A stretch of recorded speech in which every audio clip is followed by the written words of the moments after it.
syariat, ya, menurut syariat. Nah, ini sebagai pengantar saja gitu ya, karena saya juga tidak background-nya bukan syariah gitu ya. Jadi ini sebagai awalan bahwa pentingnya mengkonsumsi pangan halal ya. Dan terkait dengan prinsip sertifikasi halal, jadi kenapa sih perlu sertifikasi halal? Ini jadi yang halal itu jelas ya, dan yang haram pun juga jelas gitu ya. Dan di antara keduanya itu ada perkara yang samar-samar atau masih subhat ya. Dengan misalnya produk olahan teknologi ya, yang tadinya misalnya eh, kalau kita tahu misalnya buah stroberi ya, buah stroberi di Batu di Malang apa? Ada stroberi juga ya. Nah, misalnya buah stroberi itu jelas produknya jelas halal gitu ya karena bahan nabati kan ya dari tumbuhan ya termasuk tadi Pak Joni juga sekarang aktivitasnya berkebun, sawi, kangkung itu jelas halal. Tapi kalau sudah diolah ya apalagi dengan teknologi ya misalnya menjadi uh, jus stroberi plus sayuran mix gitu ya. Stroberi ada sawi, ada kangkung gitu. Misalnya di mix jadi minuman jus. Nah, di situ belum tentu ya statusnya halal. Nah, ini kadang ditambahkan ya bisa jadi kalau di industri ya bukan dari bahan yang bahan-bahan yang segar tadi tapi sudah diganti dengan perisa atau flavor. Ya karena pernah kami temukan ya di dalam minuman jus stroberi itu nggak ada buah stroberinya, buah segar sehingga ini menjadi statusnya subhat termasuk kompleksitas bahan ya. Kita ketahui misalnya satu bahan flavor saja ya. Satu flavor atau satu perisa itu bahan penyusunnya bisa lebih dari 50 gitu ya atau bahkan 100 gitu ya. Ini sangat kompleks sehingga status subhat ini untuk memperjelas status tadi perlu adanya fatwa halal melalui proses sertifikasi halal ya ini. Dan prinsip sertifikasi halal yang pertama memastikan bahwa semua bahan yang digunakan dalam proses produksi adalah halal. Jadi halal itu mutlak gitu ya. Ya termasuk kalau kaitannya nanti dengan food safety atau HACCP ya ini halal ini ya semua bahan yang digunakan harus jelas statusnya. Jadi misalnya kita membuat suatu produk, ya produk tersebut ada 10 bahan. Dari 10 bahan tersebut harus memastikan 10 bahan yang digunakan dalam proses produksinya itu adalah halal. Tidak boleh misalnya dari 10 bahan ada satu bahan misalnya buat kue atau bakery gitu ya. Ada satu bahan misalnya pengembang rotinya. Statusnya belum jelas. Nah, boleh nggak Pak nanti statusnya menjadi hampir halal? Kan nggak ada seperti itu ya. Jadi nggak ada. Jadi bahan itu harus memastikan semua statusnya jelas. Ini yang pertama. Jadi prinsipnya nanti dalam proses sertifikasi halal itu harus ada jaminan bahwa bahan yang digunakan itu semua statusnya jelas, yaitu halal. Yang kedua, selain bahan, yaitu harus memastikan bahwa tidak terjadinya kontaminasi, ya kontaminasi dari bahan haram atau najis selama produksi tersebut dilakukan, baik yang berasal dari peralatan. Jadi kontaminasi itu bisa jadi peralatan atau mesin produksi misalnya gitu atau fasilitas produksinya ya atau bisa berasal dari pekerja orang yang mengerjakan ya pekerja maupun lingkungan produksi artinya di sekitar produksi tersebut bisa jadi peralatan pembantu termasuk nanti bahan pencuci untuk mencuci misalnya sabun atau bahan pencuci yang digunakan. Kalau nanti ada misalnya terkait dengan validasi atau verifikasi setelah pencucian, apakah pakai media yang melibatkan bahan yang haram atau najis ini yang harus dipastikan selama proses tidak melibatkan bahan atau tidak kontaminasi dari bahan haram atau najis. Itu yang kedua. Ya, yang ketiga, memastikan bahwa proses produksi halal dapat berjalan berkesinambungan. Jangan sampai hari ini difatwakan halal, besok sudah berubah, gitu ya. Ini yang perlu adanya jaminan, ya, bahwa proses produksi halal yang dilakukan oleh pelaku usaha itu berjalan berkesinambungan. Walaupun nanti lembaga pemeriksa halal atau auditor dari LPH atau nanti penyelia halal lah yang nanti akan bertanggung jawab, atau pelaku usaha tersebutlah yang nanti harus bertanggung jawab menjamin proses produksi halal berjalan berkesinambungan, ya. Konsistensi, perlunya ada sistem jaminan halal ini, ya. Jadi 3 prinsip ini yang nanti dalam proses sertifikasi halal harus dipastikan berjalan dengan sesuai persyaratannya. Nah, terkait dengan kewajiban sertifikasi halal di Indonesia, ya, rekan-rekan mahasiswa semua, ini kita sudah mengetahui ya bahwa ada undang-undang ya di Republik Indonesia ini, ya, yang mengatur tentang jaminan produk halal. Nah, mungkin sudah disampaikan juga ya di materi kuliah yang pertama terkait dengan regulasi. Jadi di Undang-Undang Nomor 33 Tahun 2014 ya, di pasal 4 menyebutkan bahwa produk yang masuk, beredar, diperdagangkan di wilayah Indonesia wajib bersertifikat halal. Nah, ini berlaku sejak 17 Oktober 2019 ya. Sudah 1 tahun yang lalu ya. Kurang lebih 1 tahun yang lalu mandatori halal ini sudah diimplementasikan walaupun ada penahapan, ya. Jadi ini ada masih bertahap ya, tidak langsung semua produk wajib halal, tapi ini masih ada penahapan, ya. Ada penahapan yang diatur oleh BPJPH, ya. Nah, ini selanjutnya terkait dengan apa sih manfaat sertifikasi halal. Jangan sampai nanti pelaku usaha atau rekan-rekan mahasiswa nanti menganggap, wah, ini sertifikasi halal ini apa sih manfaatnya? Kok membuat ribet pelaku usaha aja misalnya gitu ya. Nah, ini yang sebenarnya manfaat sertifikasi halal itu yang pertama pasti menambah nilai jual, artinya kan nilai lebih untuk memperluas pasar ya. Jadi termasuk misalnya pasar ekspor yang mempersyaratkan sertifikasi halal. Walaupun UMKM misalnya, walaupun usaha kecil, tapi kalau skalanya itu sudah ekspor dan ekspornya itu misalnya ke negara yang mempersyaratkan halal, ya mau nggak mau kalau pengen jualan, pengen produknya itu masuk ke pasar Muslim misalnya ke Malaysia, ya harus sertifikasi halal. Nah, ini nilai lebih juga ya. Yang kedua, persyaratan untuk hypermarket misalnya. Ya, sekarang juga sudah ada hypermarket atau apa ya, ya swalayan atau toko retail lah ya gitu ya.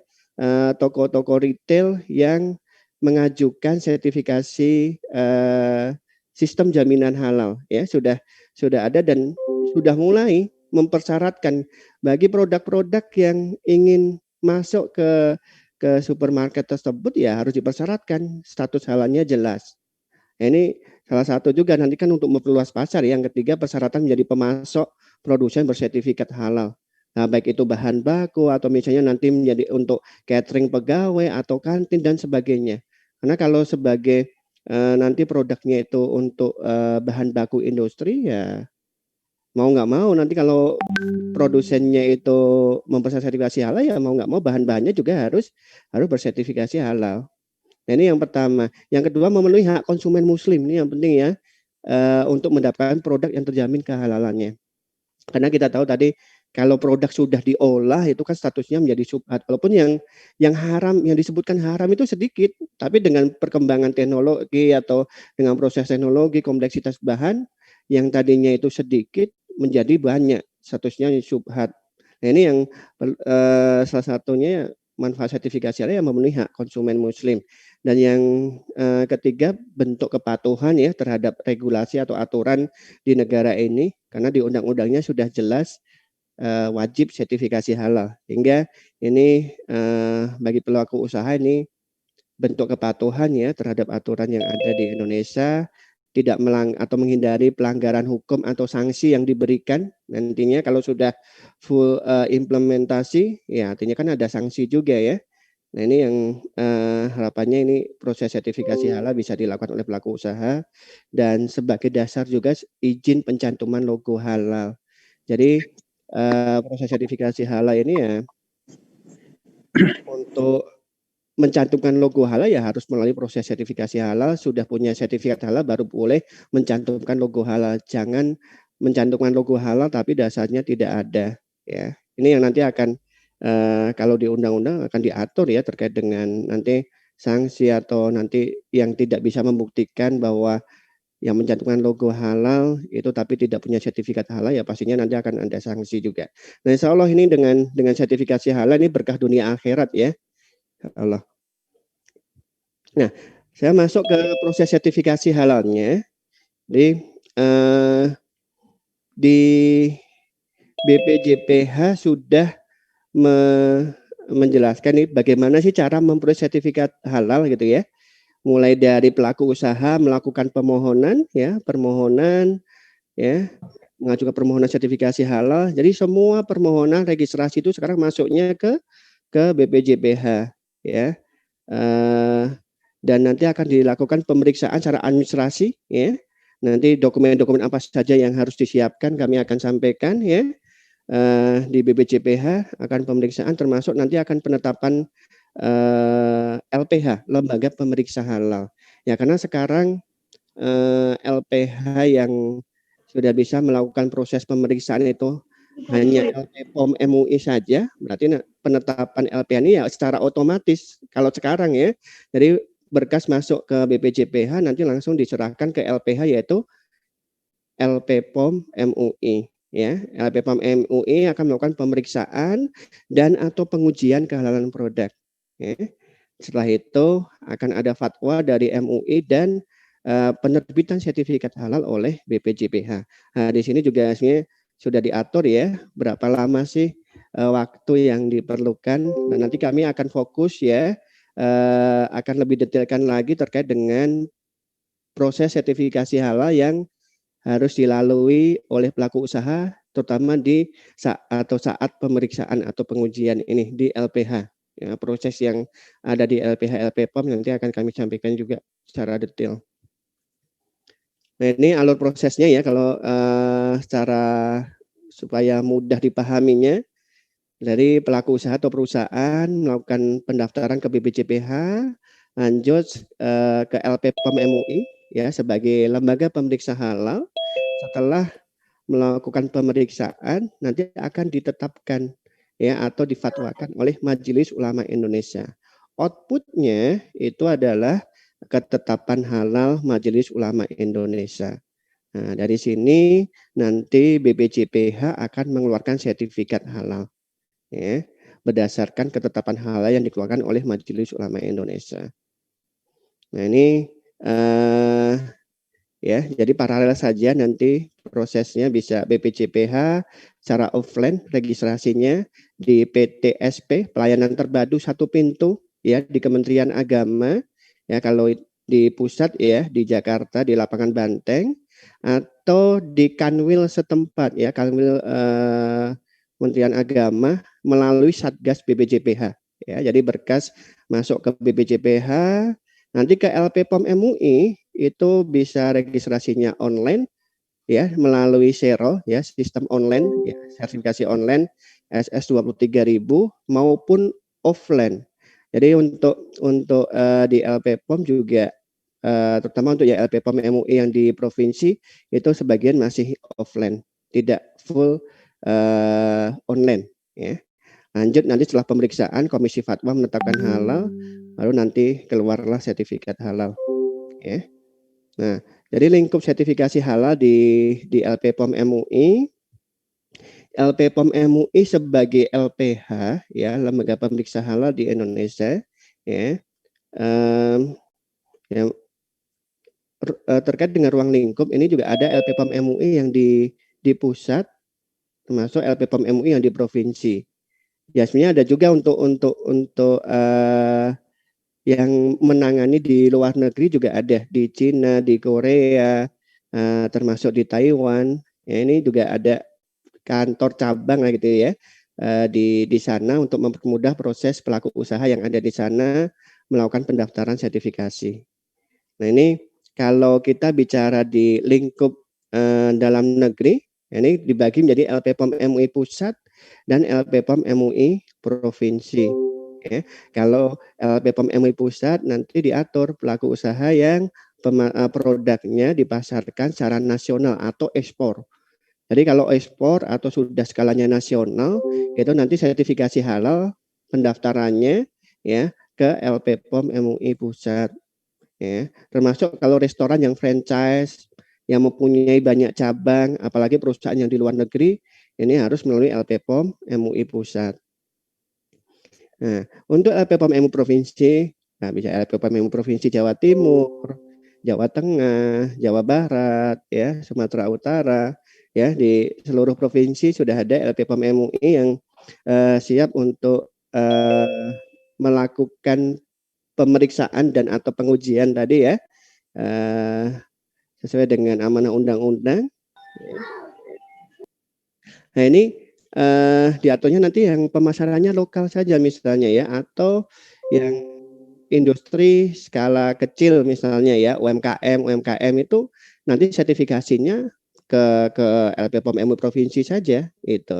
Kecuali kalau sudah ekspor ya, kalau sudah ekspor nanti walaupun kecil tapi kalau sudah ekspor ya nanti sertifikasinya ke LPPOM MUI pusat ya. Dan sekarang kan tidak, apalagi kalau LPPOM pusat tidak harus datang langsung ke kantor LPPOM pusat. Bisa dari Malang ya, bisa dari Jawa Timur, dari Surabaya, melakukan pendaftaran, upload semua dokumen. Nah ini tidak harus datang langsung ke kantor. Apalagi sekarang pandemi COVID ini kan juga di LPPOM tidak melayani secara offline, tapi komunikasi atau diskusi konsultasi itu melalui online semua.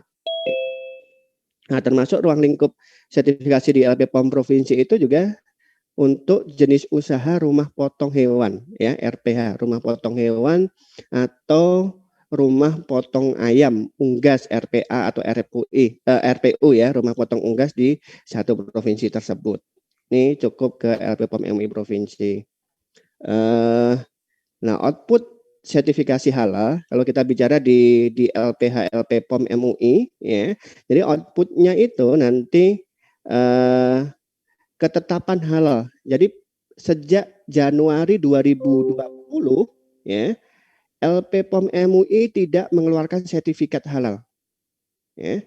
Jadi LPPOM MUI sudah tidak bukan LPPOM ya, MUI tidak mengeluarkan sertifikat halal karena di undang-undang yang mengeluarkan sertifikat halal itu BPJPH ya. Sehingga sejak Januari 2 Januari tepatnya 2 Januari 2020 sertifikat halal diubah menjadi ketetapan halal. Jadi terminologinya sudah berbeda walaupun substansinya sama ya, bahwa ketetapan halal itu adalah fatwa tertulis dari Majelis Ulama Indonesia.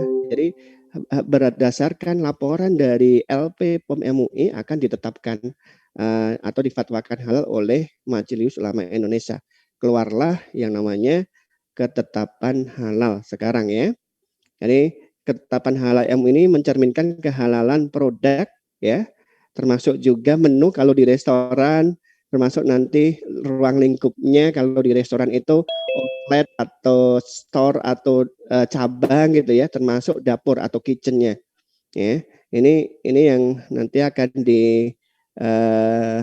dituliskan secara jelas sesuai dengan ruang lingkup sertifikasinya di dokumen ketetapan halal. Memang masa berlakunya 2 tahun ketetapan halal. Sekali lagi ini masih transisi ya. MUI masih mengeluarkan dokumen ini berlaku 2 tahun. Walaupun kalau kita lihat sertifikat halal dari BPJPH itu 4 tahun. Ya, 4 tahun. Tapi ketetapan halal sampai saat ini MUI mempunyai kebijakan ya, masa berlakunya masih 2 tahun. Ya memang nanti ada ini yang nanti akan didiskusikan juga teman-teman di LPPOM, di MUI, di BPJPH ya, itu akan merumuskan juga. Tapi ini saya sampaikan yang sekarang sudah diimplementasikan sampai saat ini ya. Dan basis penulisan itu per kelompok produk. Jadi nanti kalau pelaku usaha itu mempunyai jenis kelompok produk misalnya minuman misalnya minuman itu bisa macam-macam ya, minuman buah, minuman berperisa, minuman karbonase, ya, teh, kopi, itu satu kelompok produk. Nah, nanti kalau di perusahaan tersebut juga memproduksi misalnya susu, ya, itu sudah beda kelompok, atau misalnya olahan daging, ya. Olahan daging dengan olahan ikan itu sudah kelompok yang berbeda, sehingga nanti outputnya akan mempunyai dokumen lebih dari satu berdasarkan kelompok produk. Yang kedua, output yang akan diperoleh oleh pelaku usaha melalui proses sertifikasi halal ini yaitu status atau nilai sistem jaminan halal. Ini mencerminkan kualitas penerapan SIH di fasilitas produksi. Ya. Jadi kualitas terkait dengan penerapan sistem jaminan halal juga akan dinilai apakah berarti nanti ada nilainya A atau B gitu ya. Dan masa berlakunya 2 tahun, ya, basis penulisannya per pabrik atau per fasilitas produksi. Kalau punya lebih dari satu perusahaan, misalnya produksi air minum dalam kemasan, pabriknya ada 10, berarti nanti status SIH-nya masing-masing pabrik. Misalnya ada yang di Malang, Surabaya, Bogor, Sukabumi. Nah, berarti masing-masing pabrik akan memperoleh nilai sistem jaminan halal. Tapi kalau sertifikat halalnya ya satu saja. Nanti ada lampiran pabrik atau lampiran produk ya di ketetapan halalnya. Tapi kalau untuk status SIH-nya nanti masing-masing pabrik. Dan yang ketiga ada yang namanya sertifikat sistem jaminan halal. Ya, sertifikat sistem jaminan halal ini juga mencerminkan kualitas penerapan SIH di fase produksi. Ya, masa berlakunya 4 tahun. Kalau sertifikat SIH masa berlakunya 4 tahun. Ini akan didapatkan oleh pelaku usaha jika telah mendapat status 3 kali, ya, status SIH 3 kali berturut-turut. A gitu ya. 3 kali A ini maksudnya ya. Kurang ini 3 kali A berturut-turut. Ya, secara konsisten akan langsung diterbitkan sertifikat SCH. Nah, tipe pengajuan sertifikasi halal ini dibedakan menjadi 3. Yang pertama baru, ya, atau new. Yang kedua pengembangan atau development, dan yang ketiga perpanjangan atau renewal. Nah, untuk baru ini pelaku usaha atau perusahaan baru atau kelompok produknya baru, atau juga bisa sertifikat tidak diperpanjang lebih dari 6 bulan. Kalau sudah punya sertifikat halal sebelumnya tapi sudah lewat dari 6 bulan, maka nanti pengajuan sertifikasi halal dianggap baru. Konsekuensinya apa? Kalau untuk perusahaan pengajuan baru, yaitu nanti akan diterbitkan sertifikat halal atau sebenarnya ketetapan halal ya, kalau dari MUI ketetapan halal sekarang dengan nomor baru, cover plus lampiran. Jadi halaman depan plus lampirannya. Ini kalau baru. Ya. Untuk pengembangan berarti penambahan produk atau penambahan pabrik baru, ya, dengan kelompok produk yang sama dengan yang sudah ada ya. Jadi kalau untuk pengembangan pengajuan pengembangan ini hanya akan diterbitkan lampiran sertifikat ya, atau lampiran dari ketetapan halal yang sudah dimiliki. Masa berlakunya berarti menginduk ke sertifikat atau ketetapan halal yang sudah ada sebelumnya. Ya, hanya menambah lampiran. Kalau perpanjangan berarti memperpanjang masa berlaku sertifikat. Ya, akan diterbitkan lagi cover plus lampiran, tapi nomornya sama atau tidak berubah. Jadi nomor itu nomor ketetapan halal atau nomor sertifikat halal itu tetap ya, nomornya sama. Kalau ada perpanjangan tidak perlu mengubah nomor lagi. Karena nanti repot pelaku usaha kalau misalnya mencantumkan logo halal plus nomor sertifikat halal di kemasan setiap 2 tahun harus ganti kemasan, kan repot ya. Artinya kalau untuk perpanjangan ini nomornya masih sama, berlaku sama. Nah, tahapannya tadi kan ke BPJPH, ke LPPOM ya, ke LPH. Jadi kalau proses sertifikasi halal pertama, semua pelaku usaha harus mendaftarkan proses sertifikasi halal itu ke BPJPH. Itu tahap pertama. Ya. Jadi dokumen registrasi atau dokumen pendaftaran itu disampaikan atau dikirim ke BPJPH pusat ya, di PTSP ya, pelayanan terpadu satu pintu, atau di Kanwil setempat ya, Kanwil di Jawa Timur, Jawa Tengah atau provinsi yang lain. Nah, ini untuk kebijakan sekarang, kebijakan sertifikasi khusus untuk pendaftaran baru dan perpanjangan. Jadi kalau untuk pengembangan produk, pengembangan pabrik itu langsung ke LPH, LP POM MUI, tidak ke BPJPH ya untuk registrasinya. Nah, ini nanti akan diverifikasi semua data yang dipersyaratkan oleh BPJPH akan diverifikasi oleh tim di BPJPH, teman-teman di BPJPH, baik itu yang di pusat atau yang oleh Satgas BPJPH di provinsi ya. Lead time-nya itu 10 hari kerja ya, sesuai tadi yang sudah kami tampilkan di awal. Jadi batasnya itu 10 hari kerja ya. Dan setelah verifikasi data oleh BPJPH, BPJPH akan mengeluarkan surat pengantar. Surat pengantar untuk registrasi ke LP POM MUI, ke LPH ya sekarang ini kan LP POM MUI. Nah, lanjut ke proses sertifikasi halal di LP POM MUI. Jadi LP POM MUI juga jadi dua ya, ada yang di pusat atau di provinsi. Kalau di pusat mau tidak mau pelaku usaha itu harus upload semua dokumen melalui Xero online ya. Nah, ini alamatnya i-lppomui.org. Nah, ini untuk LPPOM MUI pusat.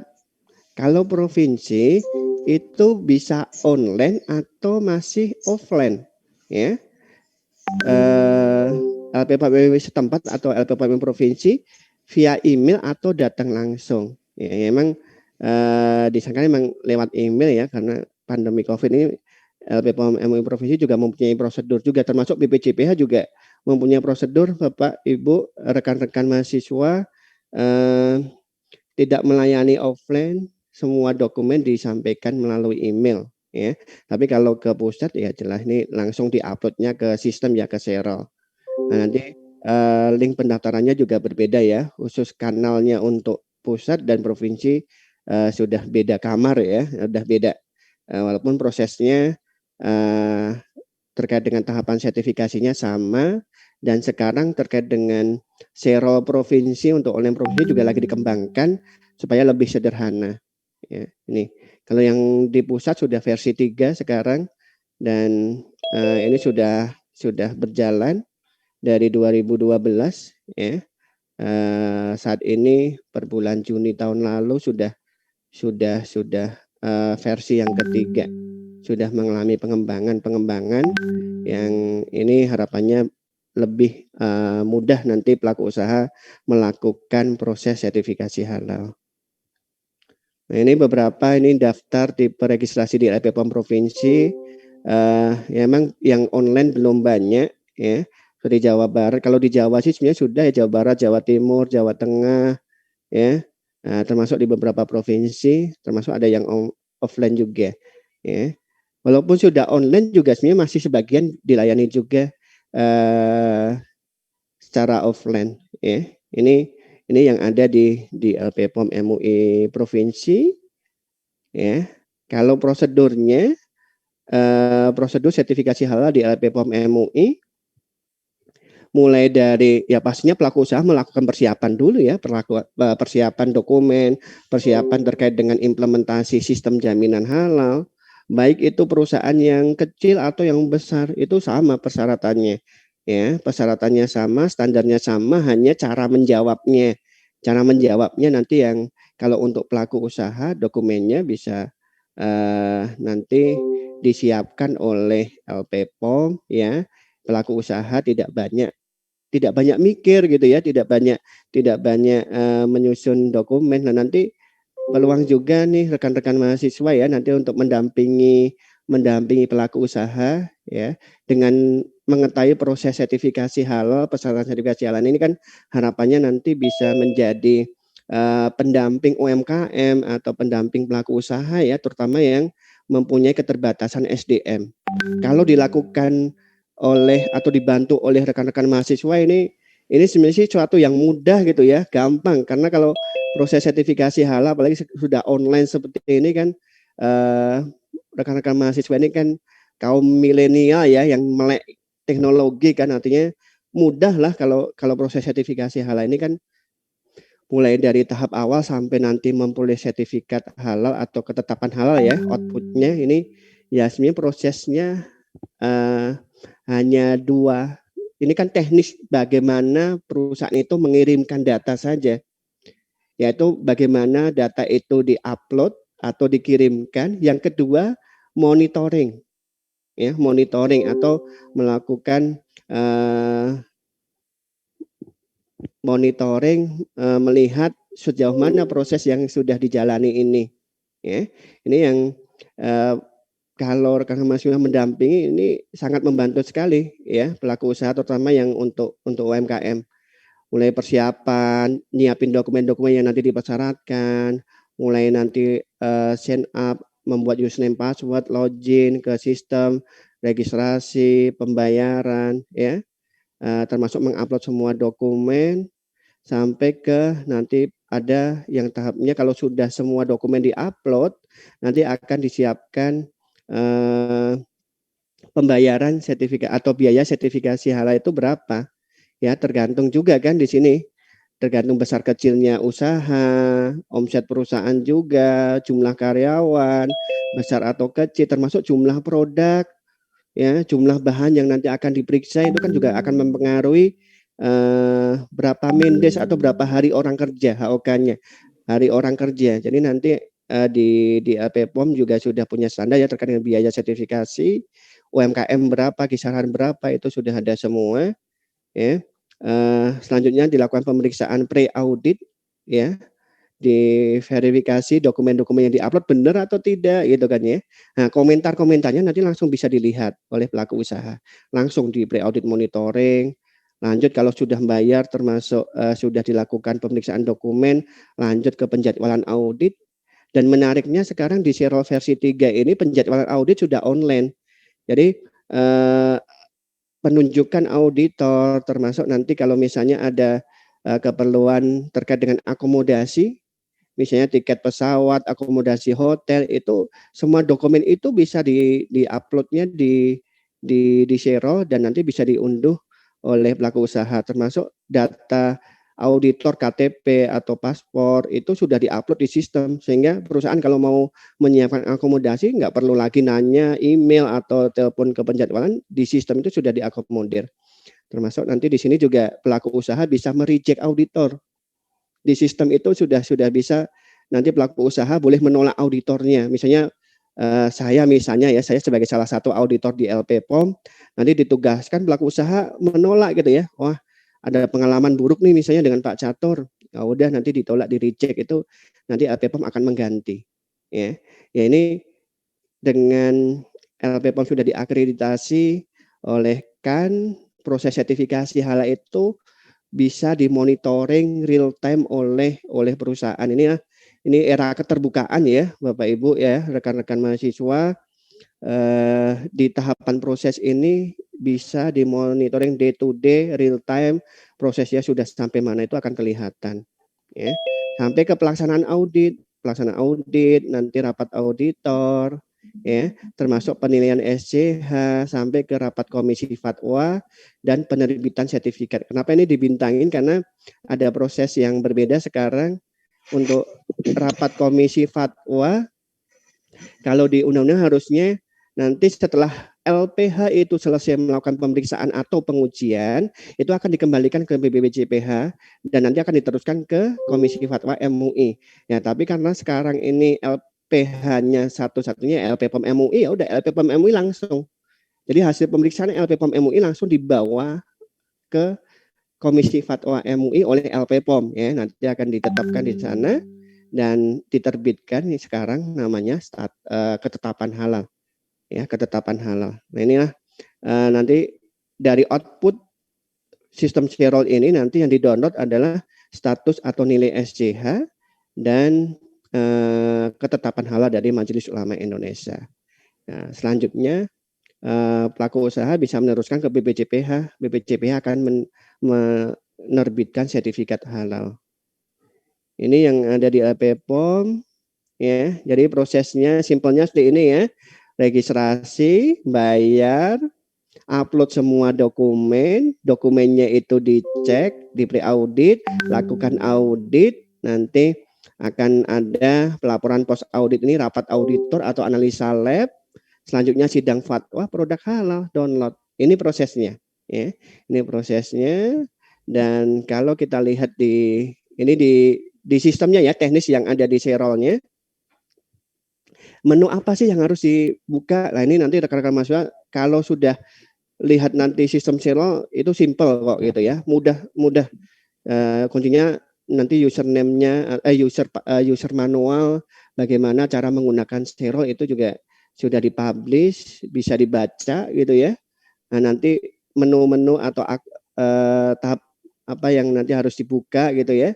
Ini di sini juga bisa lebih tergambarkan ya, misalnya sign up atau login akun Serol, berarti menu sign up, menu login, registrasi nanti di menu registrasi ya, masuk nanti di halal registration, bayar biaya registrasi ya, nanti di menu registration, payment registration, nah, termasuk upload data persyaratan sertifikasi ya, di menu upload certification data, lanjut ke, nah ini proses 1, 2, 3, ini kan proses mengupload dokumen, mengirimkan dokumen. Nah, tahap ke-5 sampai ke-10 ini proses monitoring. Monitoring pre-audit, termasuk nanti kan melakukan pembayaran, mengajukan jadwal, dokumen travel semua di-upload di sini sampai ke post audit, hasil dari rapat auditor. Ya, semua akan dilihat termasuk analisa lab kalau diperlukan, karena ada beberapa produk yang wajib analisa lab, misalnya produk olahan daging, maka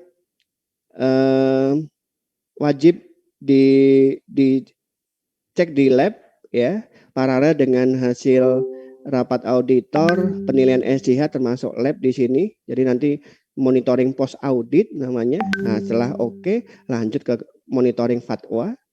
Hasil dari fatwa MUI nanti bisa langsung dilihat oleh real time dan terakhir download. Nah, ini prosesnya.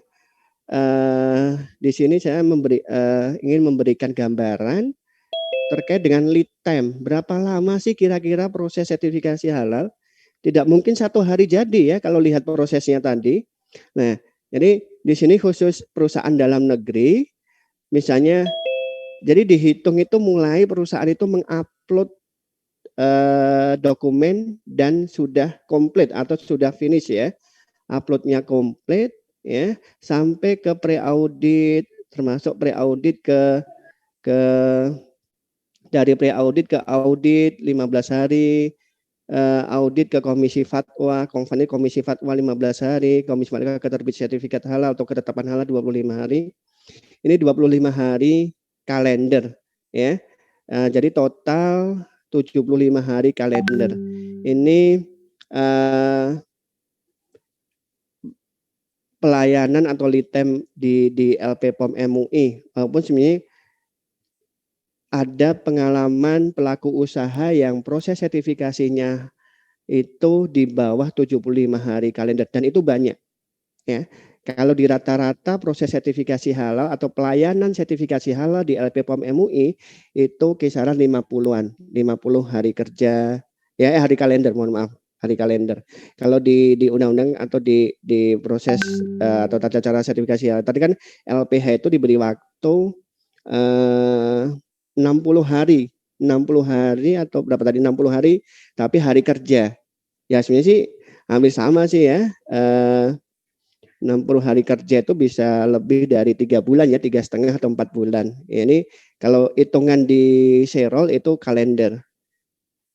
Dan sekarang juga audit kalau pelaku usaha itu sudah implementasi sistem jaminan halal yang baik untuk pengembangan produk, itu auditnya bisa on desk saja, dokumen saja.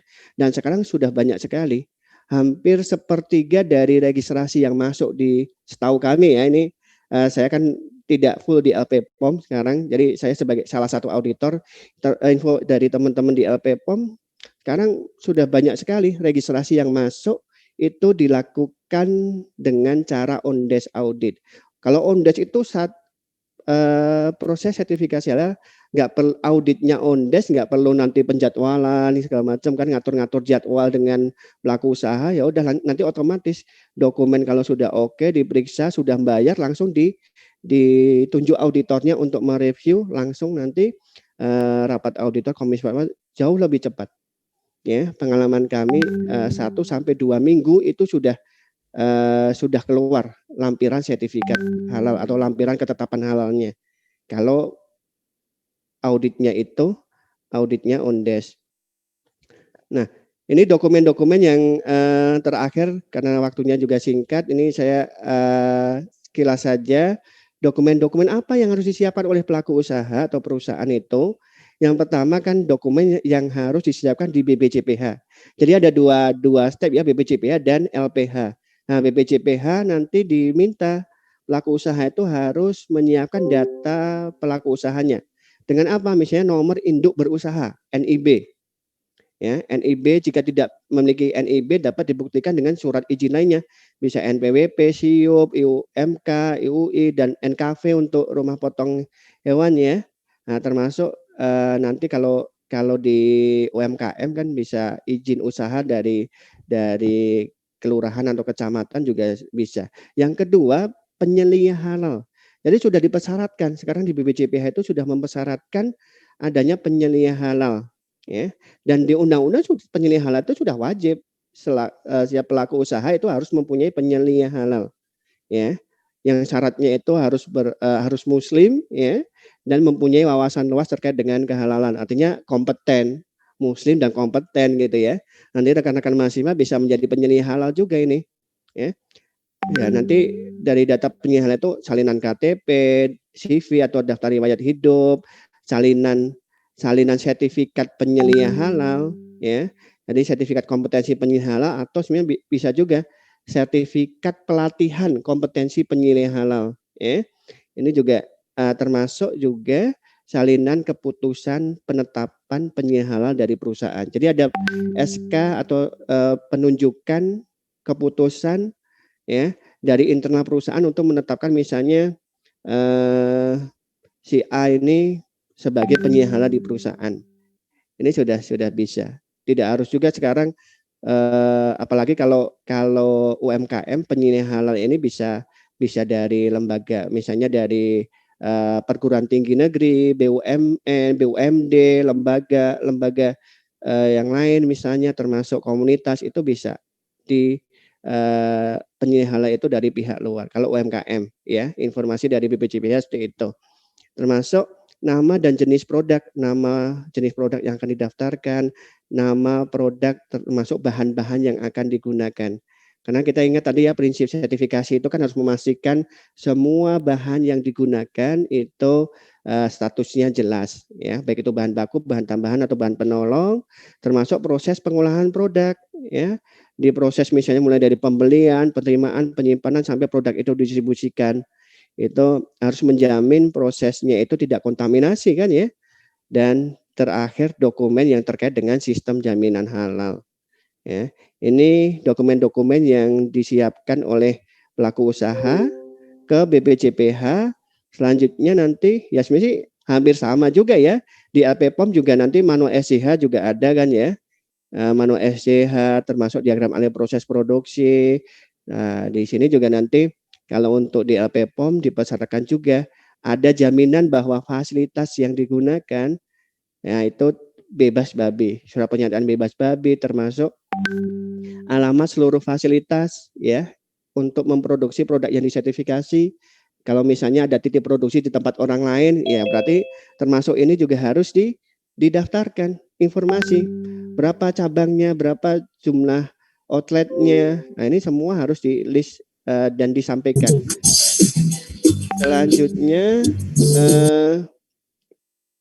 Selanjutnya daftar bahan dan dokumen pendukung bahan.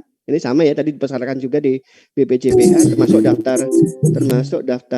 termasuk daftar produk ya yang akan disertifikasi termasuk matrik bahan basis produk ini sebenarnya mirip dengan formula ya bahwa produk ini dibuat pakai bahan apa saja tapi tidak detail sampai ke ingredientnya berapa gram itu enggak ya.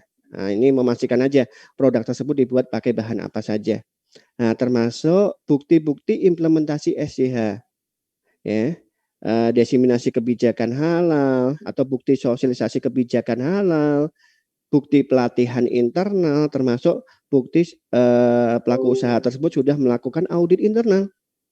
Termasuk juga sekarang per bulan Juni kemarin, ya, bulan Juni 2020, ya, LP POM mempunyai kebijakan auditnya itu terkait dengan selain halal juga terkait dengan aspek TOYIP atau keamanan pangan, food safety, ya. Dokumen-dokumen food safety itu juga harus disiapkan oleh pelaku usaha, ya. Rangkuman implementasi apalagi kalau industri pangan yang akan ekspor ke UEA, itu implementasi sistem HACCP, GMP, BRP, ya, termasuk tabel serta diagram CCP-nya harus di-upload di Xerox. Ya, ini kan dokumen-dokumen yang harus dikirim atau di-upload di Xerox saat registrasi. Termasuk sertifikat HACCP, GMP atau sistem keamanan pangan ya. FFSC 22.000 misalnya atau ISO 22.000 ya, dan hasil audit terakhirnya misalnya audit terakhir dari misalnya dari lembaga misalnya yang mengeluarkan sertifikat tersebut kapan audit terakhirnya itu juga dimintakan nanti dan akan dilihat saat audit. Nah, kalau UMKM gimana? Nah, berarti kan kalau UMKM kan minimal kan ada apa ya? Kalau HACCP kan terlalu berat ya kalau untuk UMKM ya. Nah, nanti bisa cara produksi pangan yang baik, itu sebenarnya sudah cukup. Ini yang nanti rekan-rekan mahasiswa lah nih yang harus membantu juga supaya UMKM ini berdaya saing juga gitu ya. Karena ini persyaratan ya. Ini termasuk izin usaha sama ya dengan BPJPH tadi juga nanti diupload, artinya Bapak Ibu, Ibu rekan-rekan mahasiswa nanti tinggal menyiapkannya aja dokumen tersebut, ada yang di tempat uploadnya atau dikirimnya itu ke BPJPH, ada yang ke LP POM ya, NIB, SIUP, DDP, SLS misalnya sertifikat layak sehat ya untuk restoran misalnya atau catering bahwa apa misalnya untuk kantin misalnya kan itu kan ada misalnya ada sertifikat layak sehatnya. Oh iya aman dikonsumsi gitu ya.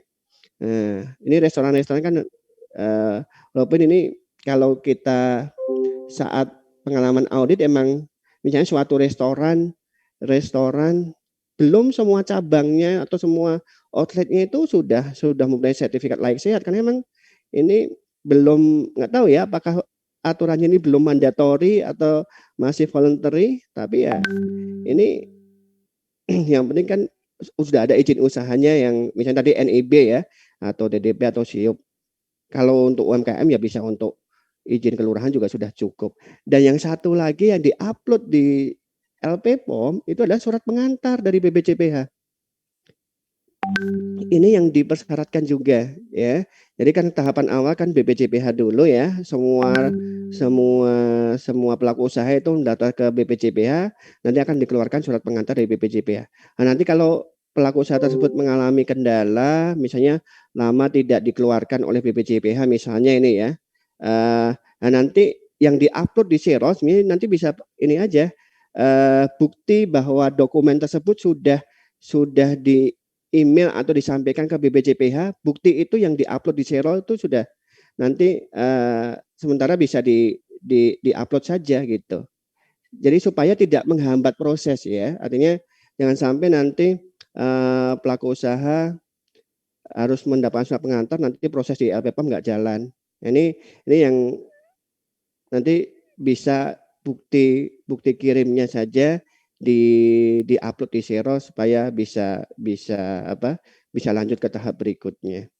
Nah, ini contoh-contoh dokumen terakhir, contoh-contoh dokumen, nah misalnya ini dokumen manual SDH ya, manual SDH yang ini yang harus mencakup 11 kriteria SDH ya, ini dibuat oleh pelaku usaha dan dokumen ini harus disubmit atau dikirimkan ke BPJPH maupun ke LPH yaitu LP POM MUI ya.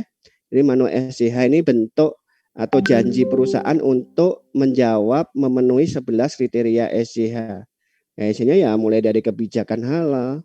Jadi harus ada komitmen ya, pertama komitmen dari perusahaan, termasuk ada tim manajemen halal di situ nanti ada penyelia halal juga gitu ya. Jadi penyelia halal itu bagian dari tim manajemen halal, termasuk ada pelatihan. Tim manajemen halal atau penyelia halal itu harus kompeten kan, harus kompeten ya harus mau nggak mau harus ikut pelatihan kan, pelatihan baik itu internal atau eksternal. Jadi ini prasyarat 1, 2, 3 kriteria inti atau isinya, substansinya kan ini 4, 5, 6 bahan, produk, fasilitas, ya. Ini rekan-rekan mahasiswa nanti kan juga akan di mata kuliah ini kan akan dikupas tuntas semua akan detail ya terkait dengan SCH atau nanti ada sistem lain misalnya SJPH atau yang ISO 99001 ya manajemen halal atau yang SNI. Ini SNI kan juga ada ya untuk manajemen halal termasuk SNI untuk rumah potong ayam ya unggas atau ruminansia kan sudah ada ya. Sudah ada 3 SNI. Nah, nanti bisa termasuk sekarang juga sedang proses juga ke apa namanya menyusun SNI atau persyaratan terkait dengan produk halal ini juga karena yang SNI 99001 kan kaitannya dengan manajemen halal ya, belum ke substansi, belum banyak bicara terkait dengan substansi halal di kriteria 4, 5, 6. Dan nanti rujukannya ya SCH juga, H23.000. Sampai ke prosedur tertulis, kemampuan telusur, penanganan produk tidak memenuhi kriteria sampai audit internal dan kaji ulang manajemen. Ya. Ini harus dituangkan dalam manual SCH. Yang kedua, contoh dokumen misalnya diagram alih proses. Misalnya tadi membuat sayur bayam. Tadi Pak Joni berkebun sayur kangkung misalnya. Ini misalnya membuat sayur kangkung, sayur bayam itu seperti apa? Misalnya ini panaskan air hingga mendidih, terus masukkan ke bumbu-bumbunya, termasuk bayamnya hingga matang atau masak gitu ya. Nah, ini contoh sederhana lah ya gitu ya. Termasuk surat pernyataan bebas babi. Jadi ada pernyataan dari pelaku usaha bahwa pelaku tersebut berjanji akan menggunakan seluruh fasilitas produksinya itu bebas babi dan turunannya. Tanda tangan pimpinan perusahaan misalnya. Termasuk alamat seluruh fasilitas. Kantor pusatnya di mana, kalau ada dapur di mana misalnya termasuk gudang, tempat produksi. Kalau hanya satu tempat ya udah dituliskan aja. Ini Jalan Merak Sari nomor 20 misalnya gitu ya, Bogor Tengah Bogor. Ini jadi head office, dapur, gudang, tempat produksi dalam satu lokasi. Tapi kalau berbeda-beda ya harus disampaikan semua. Karena nanti menjadi ruang lingkup dalam proses pemeriksaan atau proses audit. Nah, termasuk daftar bahan. Daftar bahan semua harus dituliskan ya, nama bahan, nama produsennya, kalau ada kode internal dituliskan gitu ya. Termasuk negara produsennya, belinya di mana, misalnya kalau beli di pasar ya tuliskan aja pasar. Nah, ini saya ambil contoh yang sederhana saja supaya mudah dipahami ya. Walaupun sebenarnya sih kalau mahasiswa sih sebenarnya harusnya dikasih contohnya yang komplek-komplek ya Pak Joni ya. Nah, tapi nggak apa-apa, ini supaya mudah dipahami saja. Jadi nanti daftar bahan termasuk dokumen pendukung bahan. Kalau bayam, wortel, jagung kan ini kan termasuk bahan segar, positively jelas halal, nggak perlu dokumen. Jadi nanti beli bayam di pasar atau nanam bayam di rumah nanti jangan ditanya sertifikat halalnya mana gitu kan ya. Nah, termasuk tapi kalau sudah bumbu, misalnya ini lada bubuk gitu ya, ini sudah jadi bumbu. Biji lada sudah menjadi bubuk, diproses. Nah, ini juga ada potensi penambahan bahan kan, ada proses teknologi. Nah, misalnya ada sertifikat halalnya dari MUI, ya udah dituliskan saja masa berlakunya. Nah, termasuk daftar dan matrik produk ya. Untuk membuat sayur bayam itu pakai bahan apa saja sih gitu ya, sayur asam, sayur sop seperti ini.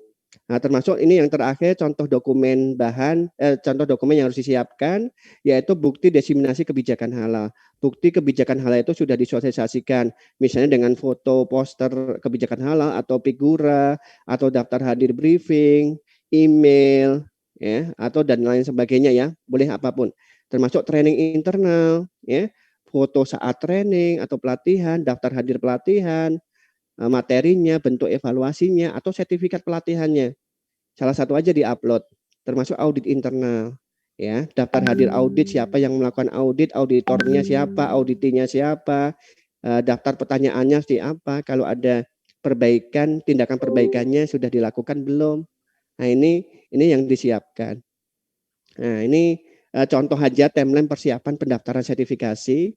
Jadi pelaku usaha itu dalam menyiapkan proses sertifikasi, yang pertama sebenarnya kan ikut pelatihan eksternal dulu, misalnya pelatihan SCH di kami ya, di IHTEC, di Indonesia Halal Training and Education Center. Misalnya ya estimasi 1 minggu, walaupun pelatihan juga nggak 1 minggu ya, 2 hari atau 3 hari juga sudah cukup, termasuk nanti menyusun ini dari awal ya, menyusun kebijakan halal perusahaan, termasuk menyusun tim. Nah, misalnya waktunya estimasi 1 minggu. Selanjutnya kalau sudah ada kebijakan halal, sudah ada tim, melakukan pelatihan internal. Timnya harus siapa trenernya? Trenernya yang sudah ikut pelatihan eksternal. Selanjutnya menyiapkan dokumen-dokumen SCH, ya misalnya 2 minggu. Setelah dokumen-dokumen SCH disiapkan, sosialisasi dokumen SCH tersebut, lanjut ke implementasi, lanjut ke internal audit termasuk kaji ulang. Nah, dan yang terakhir persiapan seluruh dokumen pendaftaran. Melakukan pendaftaran di Sero termasuk ke BPJPH misalnya 1 minggu. Jadi total 10 minggu itu waktu yang realistis kok untuk menyiapkan data atau proses sertifikasi halal ini. Nah ini tips lancar proses sertifikasi, ya harapannya memang pelaku usaha itu memahami persyaratan sertifikasi halal, memastikan seluruh dokumennya lengkap sesuai dengan dan valid sebelum pengajuan, termasuk memastikan seluruh kriteria SCH telah diimplementasikan sebelum audit, dan terakhir memantau proses sertifikasi halal setiap saat. Nah ini mudah-mudahan nanti dengan penyampaian tadi clear atau jelas ya, ini sebagai tips saja untuk memperlancar proses sertifikasi ya. Ya intinya sebenarnya sih kalau paham dengan persyaratan itu mudah. Yang lama, yang susah itu kan karena kalau kita nggak tahu persyaratannya ya. Ini pentingnya memahami persyaratan dengan pelatihan atau dengan ikut-ikut seminar atau kuliah seperti ini kan sebenarnya kan salah satu yang menambah wawasan ya. Dan yang terakhir, kalau pelaku usaha tersebut sudah melakukan proses sertifikasi halal, mulai persiapan sampai memperoleh sertifikat halal atau ketetapan halal dari MUI tadi, ya, itu adanya pengawasan pasca sertifikasi. Artinya pelaku usaha itu juga harus harus melakukan laporan secara berkala. Hasil dari audit internal misalnya tiap 6 bulan itu harus ngecek juga secara internal dan dilaporkan hasilnya. Termasuk ada audit surveillance juga. Jadi BPOM juga mempunyai sistem ya, untuk semua yang sudah memperoleh ketetapan halal dari MUI itu dilakukan audit surveillance atau audit sidak, silaturahim mendadak gitu misalnya ya. Kalau nggak lapor tiap 6 bulan harus ada kewajiban lapor, tapi nggak lapor kan khawatir juga ya, kangen juga kan untuk silaturahim ke pelaku usaha. Makanya ada audit tidak terjadwal atau surveillance atau sidak ya, silaturahim mendadak sebenarnya ya, termasuk survei pasar. Nah ini yang terkait dengan pengawasan pasar sertifikasi, termasuk kalau pelaku usaha nanti ada perubahan bahan setelah memperoleh ketetapan halal, memperoleh sertifikat halal dari BPJPH, kalau ada perubahan bahan ya harusnya lapor, ya approve atau lapor ke LPPOM ya, untuk minta izin terkait dengan penggunaan bahan baru. Jadi tidak langsung ganti. Ya kalau gantinya itu status halalnya jelas. Tapi kalau gantinya itu hanya karena harganya lebih murah, tapi status halalnya itu tidak jelas, ya nanti juga bisa menggugurkan sertifikat halal yang sudah diperoleh. Ini pentingnya pengawasan pasca sertifikasi. Dan terakhir, ini daftar-daftar kontak yang bisa dihubungi rekan-rekan semua ya, baik itu di LPPOM MUI ya melalui customer care-nya ya, baik itu misalnya di WA ya chat only atau call center atau di website halalmui.org ya kaitan dengan sertifikasi halal di LPPOM MUI atau teknik aplikasi di Sero, atau pertanyaan keluhan tentang sertifikasi halal silakan langsung disampaikan ke LPPOM MUI. Kalau nanti mau uji kompetensi personil ya, penyelia halal atau auditor halal nanti bisa ke LSP MUI.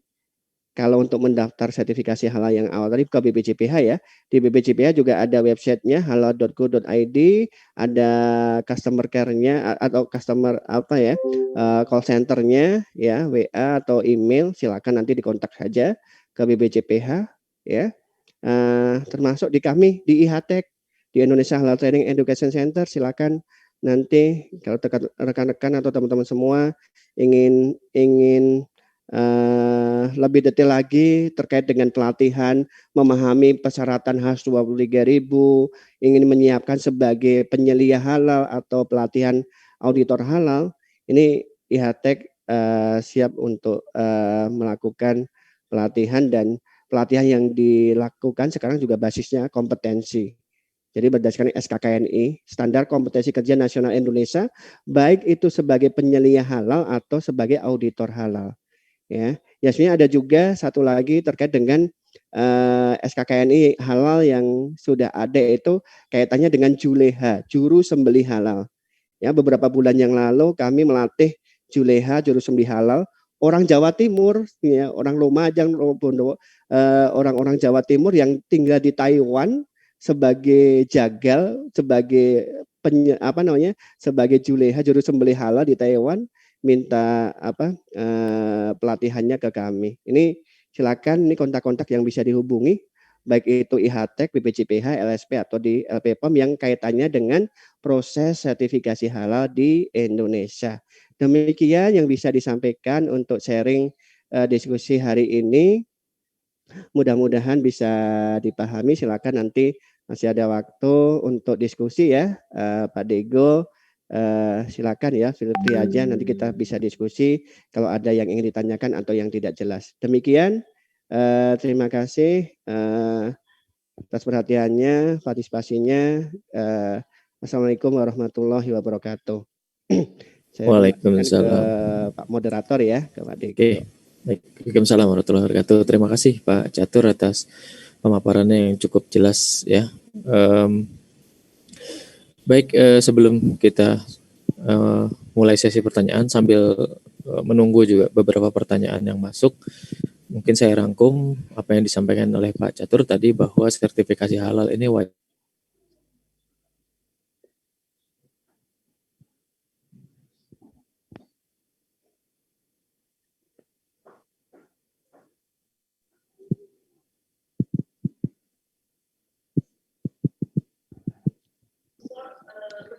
Suaranya Pak Dego nggak kedengeran ya? Oh iya, Pak Dego sepertinya gangguan jaringan, Pak. Iya. Apakah langsung saya buka sesi tanya jawab saja, Pak, ya, bersama teman-teman? Ada yang mau tanya? Silahkan, Arif Nur Rahman. Oh, sorry. Oh, sudah kembali Pak Oke, Dego. sorry, Pak. tadi agak disconnect. Oke. Kemudian pendaftaran paralel untuk sertifikasi online ini bisa dilakukan secara paralel, seperti itu. Baik pendaftar ke BPJPH juga paralel dengan mendaftar ke LPPOM. Oke, baik, tadi sudah ada di chat. Monggo mungkin Bu Jauh, tadi pertanyaan pertama dari Ilham ya, dari kelas RE. Ini karena terputus chatnya tadi, terhapus jadinya. Oke, mungkin bisa dibacakan Bu Jauh. Oh ya, baik. Sebelumnya terima kasih Pak Catur atas presentasinya. Mohon maaf Pak, izin bertanya perihal penyelia halal. Misalkan ada produk dari luar negeri perlu sertifikasi halal, namun penyelia dari pelaku usaha tidak ada karena berasal dari negara mayoritas non-muslim, bagaimana biasanya Pak? Apakah ada pengganti persyaratan atau ada regulasi yang berbeda untuk produk impor? Terima kasih. Ini pertanyaan dari Ilham. Baik, langsung dijawab saja. Langsung dijawab. Baik, terkait dengan pelaku usaha yang di luar negeri yang ingin sertifikasi halal, memang sekarang persyaratan ke BPJPH itu harus ada penyelia halal. Ya, penyelia halal itu kan harus muslim ya. Memang ini masih transisi dan belum ada aturan yang lain ya. Sehingga penyelia halal itu memang harus disiapkan untuk yang muslim. Nah, ini nanti juga sebenarnya bisa juga kalau punya sister company atau grup yang di Indonesia, nanti penyelia halal itu ada yang boleh dari Indonesianya, yang muslim itu bisa membantu. Ya, ini emang persyaratan ke BPJPH memang harus ada penyelia halal ya. Ini yang jadi menunjuk ya Pak, menunjuk betul, penyelia halal dari Indonesia ya. Iya, bisa seperti itu. Oke, terima kasih. Mungkin sudah menjawab pertanyaan Mas Ilham tadi. Ini ada dari Nabilah Mei, izin bertanya, apa saja persyaratan yang diperlukan untuk menjadi auditor maupun tim manajemen halal, terkhusus bagi fresh graduate ataupun mungkin mahasiswa yang belum lulus, apakah boleh menjadi penyelia halal seperti itu? Ya, jadi untuk persyaratan penyelia halal itu sebenarnya sudah bisa bisa dilihat di undang-undang itu sebenarnya sudah ada ya. Artinya di Undang-Undang Nomor 33 Tahun 2014 ya tentang jaminan produk halal di pasal 28 disebutkan penyelia halal itu harus memenuhi persyaratan. Dua saja persyaratannya. Yang pertama itu beragama Islam, yang kedua memiliki wawasan luas dan memahami syariat tentang kehalalan. Ini bahasa undang-undang ya, ini di bahasa undang-undang. Jadi yang kaitan dengan poin kedua yaitu memiliki wawasan luas dan memahami syariat tentang kehalalan, ini sudah ada standarnya, standar kompetensi sebagai penyelia halal, yaitu di SKKNI, Standar Kompetensi Kerja Nasional Indonesia, ya, nomor 215 tahun 2016. Nah, jadi nanti rekan-rekan mahasiswa ya, nanti baca aja SKKNI nomor 215 tahun 2016 ya, standar kompetensi bidang penjaminan produk halal. Di situ ada 13 unit kompetensi.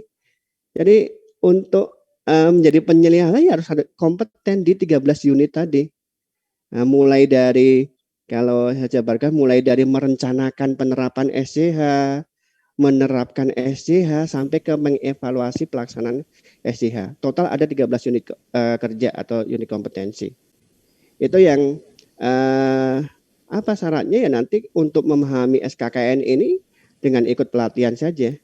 Jadi saran kami sih nanti misalnya sebelum lulus ya, ini ada pengalaman dari universitas yang lain. Saya share saja pengalaman dari universitas yang lain. Ini bagus sekali programnya kalau bisa dijalankan di UB. Ini saya sih berharap di UB juga bisa melakukan ini ya. Artinya nanti mahasiswa paket wisuda misalnya waktu wisuda itu nanti ada satu pembekalan 2 hari misalnya gitu ya. 2 hari itu dikasih pelatihan terkait dengan kompetensi penyelia halal. Nah, di situ plus nanti bundling atau ikut uji kompetensi. Nanti bisa kerjasama dengan LSP juga, LSP MUI untuk uji kompetensinya. Jadi paket pelatihan plus uji kompetensi. Pelatihannya nanti bisa silakan nanti bisa ke IHTEK juga atau bisa ke lembaga diklat yang lain, silakan monggo saja ya. Tapi kalau LSP-nya kan ke MUI ya untuk sertifikasi. Jadi mahasiswa itu saat mau wisuda itu sudah dibekali pelatihan menjadi penyelia halal seperti itu. Walaupun baru tahun sebelumnya sih hanya pelatihan saja, tapi alhamdulillah tahun kemarin sudah jalan pelatihan plus uji kompetensinya. Walaupun kalau mahasiswa kan harga khusus lah itu kan nanti bisa disesuaikan ya rekan-rekan semua. Apalagi ini sih yang bisa bisa dilakukan supaya mendapat sertifikat kompetensi penyelia halal. Dan kalau sudah dapat sertifikat kompetensi penyelia halal itu itu personal. Artinya kan personal itu silakan nanti rekan-rekan mahasiswa bisa kemana saja, misalnya ke perusahaan atau ke UMKM atau yang lain kan bisa. Ya untuk berperan sebagai pendamping atau penyelia halal di UMKM ini kan sangat terbuka peluangnya. Demikian. Jadi memang syaratnya yang pertama harus dipastikan kalau penyelia halal itu harus muslim, dan yang kedua memiliki wawasan yang luas terkait dengan syariat tentang kehalalan. Itu bisa dilihat di Undang-Undang Nomor 33 Tahun 2014 ya, pasal 28. Termasuk SKKNI-nya silakan nanti bisa dibaca-baca lagi. Banyak sekarang juga termasuk dosen-dosen Pak Joni, Pak Dego, dosen-dosen dari universitas baik itu negeri atau swasta yang ingin menjadi penyelia halal untuk pendamping juga kan nanti untuk UMKM juga. Selain sebagai auditor, kalau auditor beda lagi ya. Jadi ada 2 skema kan, auditor halal sama penyelia halal. Kalau penyelia halal di perusahaan, auditor halal sebagai lembaga nanti yang melakukan pemeriksaan atau melakukan auditnya. Itu. Jadi berbagi peran ya di perusahaan juga ada, di nanti lembaga pemeriksa juga ada dan harus kompeten semua ya. Walaupun sekarang juga kayaknya ya kita lihatlah nanti undang-undang yang baru ini yang Omnibus Law ini kan arahnya walaupun tidak wajib sertifikasi auditor atau penyelia kan tapi kan tetap harus mempunyai wawasan yang luas atau memahami syariat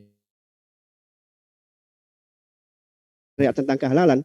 SK dari kompetensi kerjanya ada itu ya Pak Diego, mudah-mudahan bisa menjawab. Oke, terima kasih Pak Catur. Kita rame nih pertanyaannya Pak Catur. Boleh.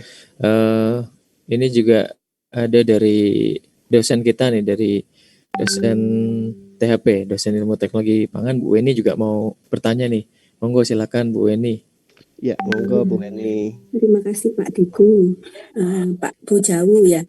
Ini Pak Catur. Assalamualaikum Pak Catur. Waalaikumsalam Bu Weni. Ya. Tadi pertanyaannya mahasiswa sudah ya. Mungkin saya nggak enak kalau nanti biar mahasiswa dulu tanya. Monggo Bu. Pak, sebenarnya yang ingin saya tanyakan itu kan kalau kita di THP itu ingat saya tahun-tahun sebelumnya itu juga kita mengadakan yang pelatihan-pelatihan begitu ya Pak ya. Betul. Cuma itu kelihatannya memang tidak sampai mereka itu punya sertifikasi kompetensi tadi itu ya Pak ya. Ya. Betul. Dan apalagi tahun ini kan terkendala COVID kelihatannya jadi nggak bisa diadakan seperti itu. Jadi untuk kedepannya itu masih mungkin ya kira-kira diadakan kembali sehingga mereka nanti siapa tahu yang berminat itu bisa mendapatkan kompetensi yang sudah terukur, sudah dapat sertifikatnya. Ya, betul. Itu nanti yang mengeluarkan mereka sertifikatnya itu siapa ya Pak Catur? Apakah dari MUI-nya itu mereka ujian begitu atau gimana melalui LSP? Ya, baik. Jadi sekarang proses sertifikasi atau uji kompetensi ini ada modifikasi juga Bu, karena pandemi ya. Artinya trainingnya sekarang bisa online, termasuk uji kompetensi di LSP itu bisa online juga Bu. Jadi LSP MUI mungkin 2 atau 3 bulan yang lalu sudah diakses oleh BNSP dan diperbolehkan untuk melakukan asesmen itu jarak jauh Bu, dengan online. Jadi dari Malang bisa nanti asesmennya, misalnya saya sebagai asesor, saya di depan laptop aja nanti menguji melakukan asesmen ke penyelia halal yang ada di Malang. Jadi nggak perlu datang ke Bogor. Itu memungkinkan. Tapi tetap ada proses ada pelatihannya terus segala macam ya. Ya emang pelatihan itu salah satu. Jadi skema untuk nanti uji kompetensi itu pertama ini Bu, syaratnya itu sertifikat pelatihan yang basisnya kompetensi ya. Yang kedua itu bisa sertifikat pelatihan dan atau sebenarnya sudah pengalaman Bu, sudah pengalaman di dunia usaha itu 5 tahun. 5 tahun kalau jadi 5 tahun. Nanti jadi kalau untuk mahasiswa ya mau nggak mau pelatihan, sertifikat pelatihan kan belum bekerja di pelaku usaha kan ya. Mungkin dosen juga ini ya dosen, kalau betul. Melalui misalnya Pak Joni atau apa ya mungkin saya kurang update mungkin dari berapa orang yang sudah bersertifikat itu yang di UB, mungkin Pak Diego lebih tahu ya terkait hal itu. Cuma kalau misalnya dosen yang lain ingin mendaftar kan semestinya kan bisa ya. Itu prosedurnya seperti apa? Apakah kita harus melalui UB dulu ataukah kalau untuk penyelia halal gitu ya? Kalau untuk penyelia halal itu bebas Bu. Jadi personal Bu, personal saja. Misalnya Bu Weni nanti langsung aja ikut training kami di IHTEK, kan ada training reguler juga. Nanti yang basisnya kompetensi ya online Bu. Nah, nanti sekalian daftar langsung ikut program bundling saja Bu ke LSP MUI. Dan beberapa baru beberapa minggu yang lalu saya melakukan asesmen untuk dosen Bu di Kalimantan Tengah, di Palangka sama di Lampung Bu, dosen. Ya. Mungkin nanti mohon infonya ya Pak Catur ya terkait hal itu, karena saya kan juga dengan Pak Diego sistem manajemen mutu dan jaminan halal. Kita sama-sama satu tim Cuma kalau saya kan memang lebih ke sistem manajemen mutunya, dan kebetulan kalau kompetensi yang HACCP, JMP itu saya sudah kompetensi ke sana. Cuma kalau memang bidang saya bukan ke halalnya, tapi kira-kira siapapun mungkin nanti bisa mencoba gitu. Dipelajari SKKNI-nya aja sih, Bu. Dan nanti sertifikatnya dari BNSP, Bu. BNSP dan BNSP ya. Ya, terima kasih Pak Catur. Ada satu lagi boleh? Satu lagi. Satu lagi terkait Pak Deko, satu sedikit itu untuk UKM. Ketika kita itu diberi UKM itu kadang bertanya dan lain sebagainya itu. Ketika mereka mengurus sertifikasi halal itu di Indonesia, itu prosedurnya itu prosesnya itu berapa lama Pak? Pertama, kemudian biayanya itu berapa banyak kira-kira yang harus mereka sisihkan gitu kalau UKM ya. Terus kemudian berlakunya itu sekarang berapa tahun Pak? Apakah 2 tahun ataukah 3 tahun atau berapa? Itu Pak Catur, terima kasih. Iya, baik. Langsung saya jawab aja ya. Monggo silakan dijawab Pak Bu Weni. Jadi terkait dengan UMKM sebenarnya sih sama aja sih Bu, proses sertifikasi itu nggak ada bedanya dengan mau perusahaan kaki 5 kakinya 1000 gitu ya, ibaratnya yang perusahaan besar itu sama saja sih, mulai dari dokumen-dokumen tadi sampai ke sertifikat ya halalnya ya. Nah, memang kalau UMKM akan dokumen-dokumen tadi itu sudah dibantu juga sama LP POM Bu. Dokumen-dokumen Manu SIAM ya udah ada template-nya, tinggal nggak perlu mikir banyak lah Bu kalau UMKM kan gitu ya. Nah, tapi untuk biaya memang ini ada perbedaan juga. Untuk biaya UMKM yang kecil misalnya kan ya pasti akan lebih murah dibandingkan perusahaan yang besar. Ya, perkiraan biaya sertifikasi kalau untuk yang kecil bisa kisaran 4 atau 3 juta sampai 7 juta gitu sih Bu, di bawah 10 juta sih kalau untuk, dan UMKM kan ada banyak program dari pemerintah juga, termasuk BPJPH kan sudah ada juga ya program untuk sertifikasi UMKM gratis ke UMKM-nya, tapi ke LP POM-nya kan tetap bayar. Kalau waktunya sih tadi sudah saya sampaikan sih Bu, waktu sertifikasi halal, proses sertifikasi halal di terutama untuk yang di pemeriksaan ya di LPH LP POM MUI itu 75 hari kalender. Kalender ya Bu, itu ya kisaran 3 bulan ya, 3 bulan. Tapi rata-rata sekarang 50 Bu. Capaian dari proses sertifikasi halal di LP POM itu teman-teman di LP POM itu kisaran 50 hari kalender itu sudah memperoleh ketetapan halal. Masa berlakunya untuk ketetapan halal 2 tahun, kalau sertifikat halal yang BPJPH 4 tahun. Ini. Ya, tadi sudah kami sampaikan juga. Mungkin saya kelewat itu Pak. Matur Pak. Sami-sami. Baik, terima kasih Bu Weni. Pak Catur, ini banyak antusiasme dari peserta. Mungkin kita akan lebih dari 10.30, nggak apa-apa ya Pak? Oh boleh nggak apa-apa. Supaya kita bisa jawab semua nih. Boleh. Berikutnya pertanyaan dari Mbak Rianti Zafira. Ini menanyakan tadi dijelaskan bahwa pasca sertifikasi halal ada survei pasar dan audit surveillance. Kira-kira di masa pandemi seperti ini pelaksanaan atau pengontrolannya seperti apa kira-kira? Mengingat tidak ada kunjungan onsite yang langsung ke pelaku usahanya gitu. Baik, iya, di masa pandemi ini jadi sekarang kan sebenarnya kan kalaupun audit kan juga sebenarnya kan auditnya audit online ya. Nah, kalau survei pasar ya emang karena pandemi emang terkendala juga ya. Tapi setidaknya itu tadi kan salah satu cara pengawasan kan tadi ada laporan berkala. Ya ini kewajiban pelaku usaha lah nanti yang harus melaporkan secara berkala minimal 6 bulan. Nggak ada alasan pandemi ini, ada kan audit internal bisa dilakukan secara online juga gitu kan ya. Artinya ada laporan, ada report dari pelaku usaha. Nah dari situ nanti akan dinilai. Kalau emang nanti harus surveillance ya nanti surveillance itu kan bisa atau audit tidak terjadwal itu kan bisa kita mintakan juga, dan itu dimintakan dari LP POM meminta pelaku usaha besok kami akan audit surveillance ya harus siap, artinya mendadak kan, mendadak itu tetap ada pemberitahuan, misalnya pemberitahuannya tetap mendadak gitu ya, tidak langsung. Kalau dulu sebelum pandemi kan langsung datang, masih memungkinkan langsung datang gitu kan, tapi kalau sekarang kan ya harus janjian juga kan, minimal H-1 itu kami besok akan lakukan audit misalnya, itu dengan online bisa dilakukan kok. Ya paling yang survei pasar saja yang ini ada mekanisme itu ya, tapi emang dengan pandemi ya kita sesuaikan ya dengan protokol kesehatan yang ketat. Termasuk audit sebenarnya sekarang juga sudah mulai karena kan tidak semua tipe perusahaan bisa dilakukan audit online atau sekarang kita sebut MOSA, Modified Onset Audit ya. Ini dengan online, tapi untuk rumah potong hewan atau beberapa tipe perusahaan itu harus audit langsung. Itu dilakukan juga ya, dilakukan tapi dengan mengikuti protokol kesehatan yang ketat.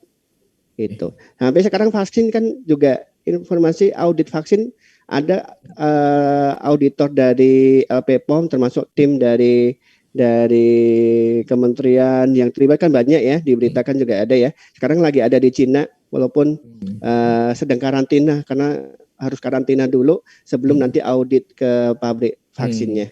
Itu.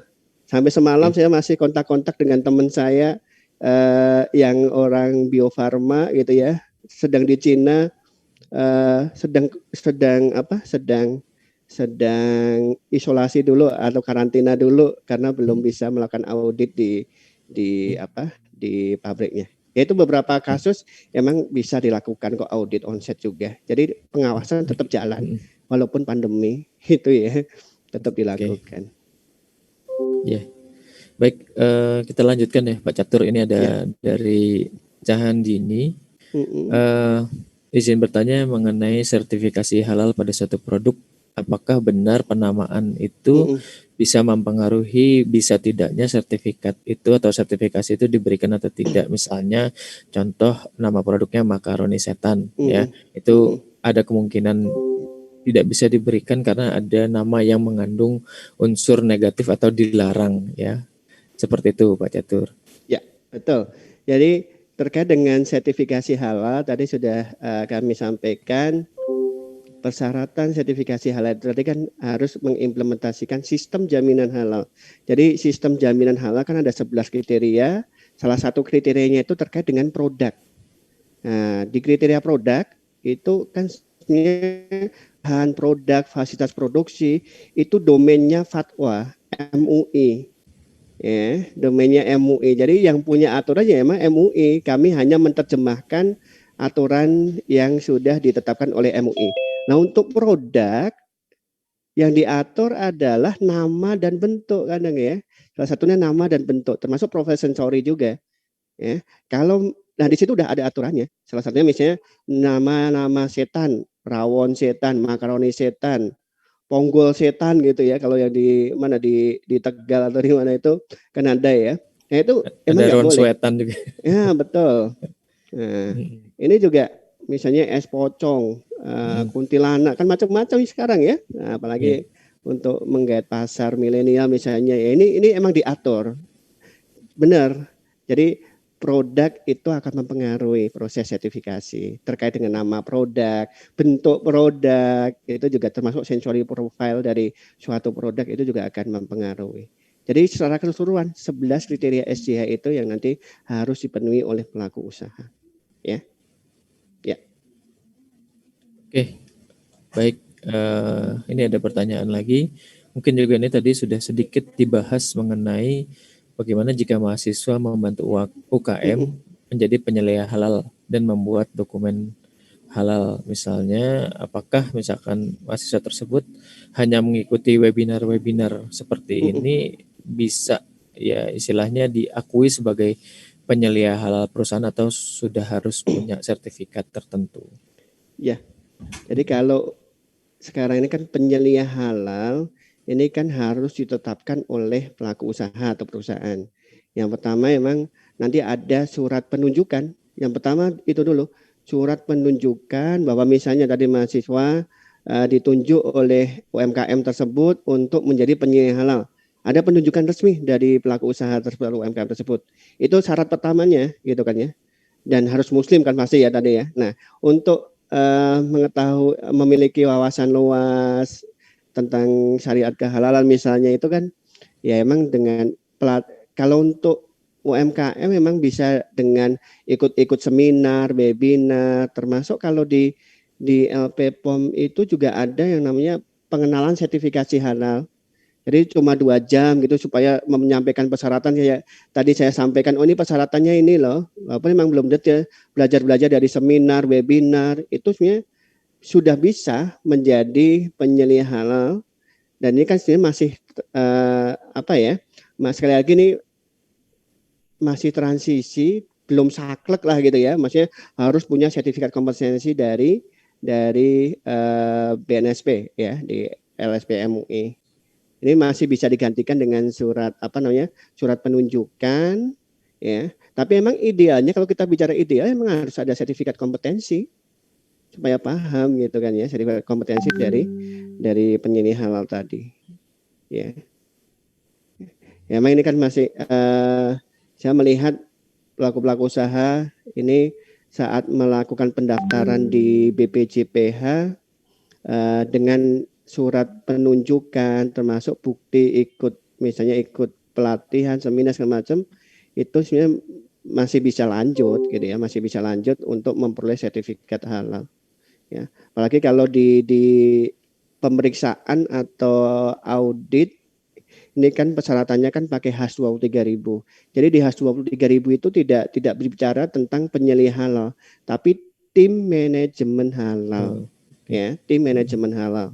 Ya, tim manajemen halal juga harus kompeten, auditor halal internal juga harus kompeten kan, sama aja.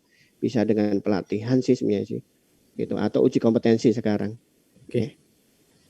Oke, terima kasih atas jawabannya Pak Catur. Ini ada yang raise hand ini mau bertanya langsung Mas Boy Anggita Sandi. Ya, monggo silakan Mas Boy. Selamat siang Bapak. Ya, siang Mas Boy. Terima kasih kesempatannya Pak Catur. Mungkin saya izin bertanya Pak. Tadi beberapa juga udah ditanyakan sama teman-teman juga. Yang ingin saya tanyakan mungkin lebih ke output itu Pak. Output apa halalnya tadi itu kan ada 3 ya Pak. Betul. Ada ketetapan MUI, ketetapan halal. Kemudian ada sertifikasi SJH sama status SJH itu ya Pak. Betul. Nah untuk proses registrasinya itu harus sekali registrasi untuk dapat semuanya atau harus masing-masing output itu tersebut Pak. Ya. Dan yang kedua mungkin lebih ke proses biaya akadnya ya. Itu untuk proses pembiayaan akadnya itu apakah ada kriteria khusus? Tadi kan kalau Bapak jelaskan dibedakan antara perusahaan kecil dan perusahaan besar atau apa ada kriteria khusus nih Pak? Ya. Terima kasih pertanyaannya Pak. Baik. Saya jawab untuk yang pertanyaan pertama terkait dengan output sertifikasi halal. Apakah prosesnya itu tersendiri sendiri-sendiri atau seperti apa gitu ya. Jadi output sertifikasi halal itu otomatis nanti dalam proses sertifikasi halal satu rangkaian nanti dapat sekaligus 2 output. Ya, jadi 2 output itu status SJH plus ketetapan halal. Ya, jadi salah satu status atau sertifikat SJH aja. Jadi kalau pertama sertifikasi, pertama proses itu akan mendapatkan nilai atau status saja, bukan sertifikat SJH. Sertifikat SJH itu akan dikeluarkan kalau sudah mempunyai status SJH 3 kali A berturut-turut. Jadi proses awal misalnya baru nih, perusahaan baru, belum punya sertifikat halal, daftar ke BPJPH, nanti ke LPPOM MUI, prosesnya dalam satu tahap proses saja. Nanti outputnya akan 2. Dalam proses pemeriksaan nanti auditor halal dari LPH itu akan melakukan pemeriksaan terkait dengan produk ya dan sistem juga sekaligus sehingga outputnya akan 2. Ya. Sekaligus ketetapan halal dari MUI plus status SJH A atau B. Itu aja pilihannya A atau B. Karena kalau nilai SJH-nya itu kurang dari B, belum bisa diajukan ke Komisi Fatwa. Itu ketentuan di LPPOM. Jadi penilaian SJH itu akan dinilai sekaligus saat proses audit atau pemeriksaan. Ya itu ya Mas Boy ya, mudah-mudahan jelas. Yang kedua terkait dengan ketentuan, ada nggak ketentuan khusus tentang pembiayaan? Nah ini sebenarnya setahu kami memang di LPPOM itu punya standar atau punya panduan terkait dengan biaya sertifikasi. Ya, termasuk teman-teman di LPPOM MUI provinsi juga sebenarnya sama saja. Artinya kan LPH ini kan mempunyai aturan khusus lah terkait dengan pembiayaan. Nah, detailnya sih saya nggak bisa sampaikan detailnya. Saya juga nggak tahu karena terkait dengan biaya juga bukan domain saya untuk menjelaskan biaya sertifikasi. Tapi kisaran yang tadi saya sampaikan secara general, misalnya untuk kecil atau UMKM itu 4 sampai 7 juta. Bisa jadi nanti bisa berkurang saya kondisi karena itu sudah biaya auditor atau biaya pemeriksaan, termasuk nanti kalau ada uji lab sudah masuk semua, termasuk ketetapan halal MUI sampai ke status atau nilai SCH-nya sudah tercover semua, kecuali akomodasi ya. Akomodasi tidak di-cover di biaya tersebut. Jadi untuk LPH di LP POM akomodasi belum dimasukkan ke komponen biaya. Itu Mas Ego. Oke. Mudah-mudahan jelas ya Mas Boy atas penjelasan dari Pak Catur. Kemudian ini ada lagi kira-kira apa saja kendala-kendala yang sering dialami oleh UMKM dalam memperoleh sertifikasi halal ini Pak Catur? Ya, memang kalau kita melihat kendala itu kaitannya dengan SDM ya. Itu kendala SDM sama biasanya kaitan dengan kalau biaya mah relatif ya sebenarnya ya. Karena UMKM juga banyak juga kok omsetnya yang besar dan sudah bahkan pasarnya sudah ekspor ya. Ya emang paling apa namanya kendala yang paling utama yang kami lihat biasanya dari SDM-nya ya, dari SDM. Makanya nanti kaitan dengan pengetahuan atau pelatihan ini yang emang harusnya ini yang harus dimiliki oleh UMKM tersebut ya, mengirim. Karena agak susah juga biasanya kendala misalnya untuk pelatihan UMKM. 1 hari bisa menyediakan 1 hari full untuk pelatihan.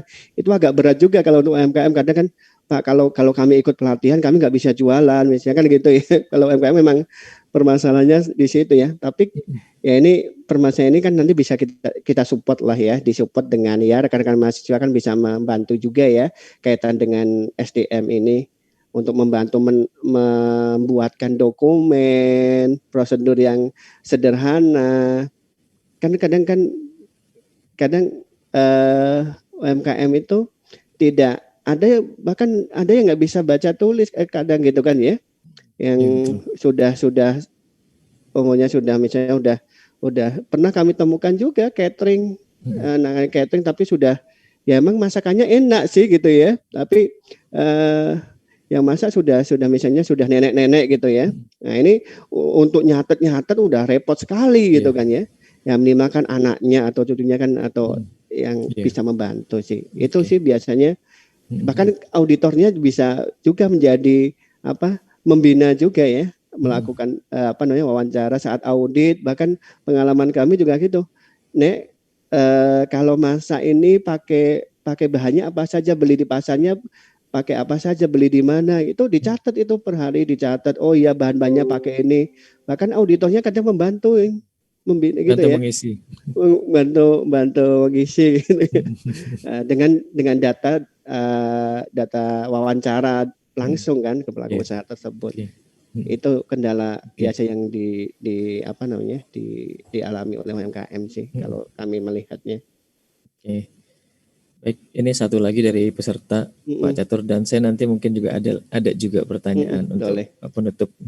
Ini satu lagi dari peserta, misalnya dia menyontohkan ada perusahaan namanya orang tua grup ya, untuk produksi minuman beralkohol, orang tua gitu ya, atau arak atau saya lupa itu. Dan satu lagi itu dia juga produksi wafer Tenggo. Nah, apakah produk wafer Tenggonya itu bisa dapat sertifikasi halal atau tidak?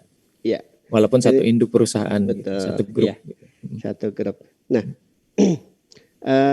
ya sebenarnya bisa dilihat aja nanti kalau pegang ini sudah nyebut merek ya, nyebut merek, nanti bisa dilihat kemasannya itu ada logo halalnya enggak ya. Setahu kami nanti bisa dilihat aja di website juga itu produk tersebut ya, yang Tenggo wafer tadi itu sudah memiliki sertifikat halal. Jadi karena pabriknya fasilitasnya kan berbeda ya, walaupun induknya misalnya orang tua grup ini kan banyak macam-macam kan divisinya gitu kan ya. ada divisi minuman, ada wafer, biskuit, ada juga yang untuk sikat gigi, untuk atau pasta gigi, ya semuanya bisa disertifikasi karena kan fasilitasnya udah terpisah. Ada misalnya satu perusahaannya yang memproduksi minuman beralkohol tersebut, ya berarti itu saja yang nggak bisa. Tapi kalau dari perusahaannya kan, itu anak perusahaannya kan juga macam-macam ya, nama perusahaannya juga walaupun satu di holding yang sama, tapi kan situ sudah benar-benar terpisah, manajemennya juga udah masing-masing kan, ya. Jadi masih bisa untuk memperoleh sertifikat halal. Karena kan dalam sertifikasi halal ini kan yang dilihat kan selama bahan, fasilitas produksinya, termasuk implementasi SDH-nya bisa dipastikan konsisten untuk menjamin semua itu halal, itu bisa dikeluarkan sertifikat halalnya. Gitu. Ya, jadi walaupun satu perusahaan tapi beda fasilitas pun bisa ya. Ya. Gitu. Artinya fasilitas produksinya terpisah, betul. Lokasi pabriknya pun terpisah gitu ya. Itu bisa tetap ya selama prosesnya memenuhi kriteria atau persyaratan halal tadi ya. Ya. Oke. Betul. Baik, ini satu lagi saya beri kesempatan Pak Catur. Ini juga mungkin menjadi masalah kita juga atau pertanyaan kita juga. Kalau misalkan jajanan kaki lima itu gimana sertifikasinya?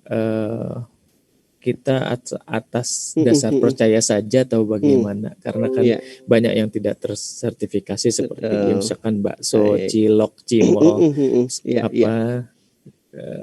seblak dan lain-lain yang lagi happening gitu ya. Seperti itu Pak Catur. Kira-kira gimana?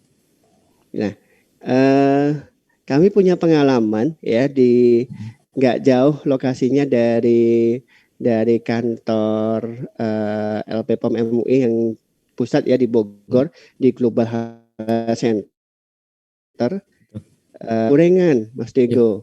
Jadi tukang gorengan ya. Ini bentuk CSR-nya teman-teman POM. Jadi tukang gorengan itu bisa memperoleh sertifikat halal, dan di situ ada tuh di gerobaknya itu dipasang logo halal. Karena itu ada proses audit juga, ada ya ini teman-teman nanti dari, kalau tidak salah dibantu oleh Ikatan Mahasiswa ya, Peduli Halal atau apa, saya tidak hafal.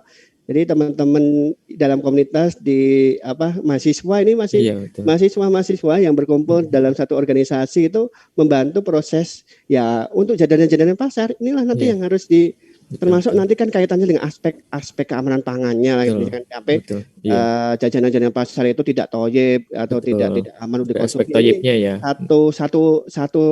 Satu paket lah harusnya ya. Nanti silakan nanti diedukasi jajanan-jajanan pasar atau yang tadi cilok, bakso, atau bahkan gorengan pun juga nanti aspek toyibnya kan juga bisa. Jadi kan ada ya, misalnya minyak gorengnya itu sudah berapa kali pakai. Itu juga nanti dalam proses audit halal pun sekarang juga sudah memperhatikan aspek toyib juga atau keamanan pangan, sehingga nanti teman-teman atau rekan-rekan mahasiswa bisa membantu juga. Dan ini real kasus yang ada ya, tukang gorengan satu gerobak gitu ya di Global Health Center itu memperoleh sertifikat halal. Ini CSR lah gitu ya. Nanti ada program, apalagi di Bogor kemarin mencanangkan Bogor kota halal. Nah, ini dari kerjasama dari pemerintah kota ya, dari wali kota mensupport jajanan-jajanan pasar. Intinya kan UMKM jajanan pasar ini kan berhimpun dan nanti ada pembinaan dari Dinkes, Mas Diego ya. Jadi Dinkes itu punya binaan-binaan, Dinkes baik itu kota atau kabupaten gitu ya. Dan teman-teman di LPPOM juga atau kami juga di IHTEK juga kadang diundang juga untuk menyampaikan kaitannya dengan sertifikasi halal. Jadi paket untuk memperoleh PIRT ya, izin edar PIRT kan kaitannya dengan nanti pemeriksaan GMP, cara produksi yang baik gitu ya. CPPB gitu kan, PIRT kan ya. Sama nanti halalnya, jadi satu paket dibiayai. Jadi pelaku usaha nggak mengeluarkan biaya. Nanti paket udah di dana dari dinas gitu ya, dinas koperasi atau UMKM itu kan banyak ya. Nah nanti kerjasama itu nanti kita sebagai kita mendampingi sebagai mahasiswa atau sebagai dosen ya, Bu Weni atau Pak Stigo, Pak Joni nanti bisa mendampingi UMKM tersebut supaya memperoleh izin PIRT, SLS, sertifikat layak sehat, atau nanti kaitannya halal juga gitu ya. Nah, walaupun nanti ada nggak tahu juga ya di Omnibus Law ini kan ada apa self declare atau apa gitu ya.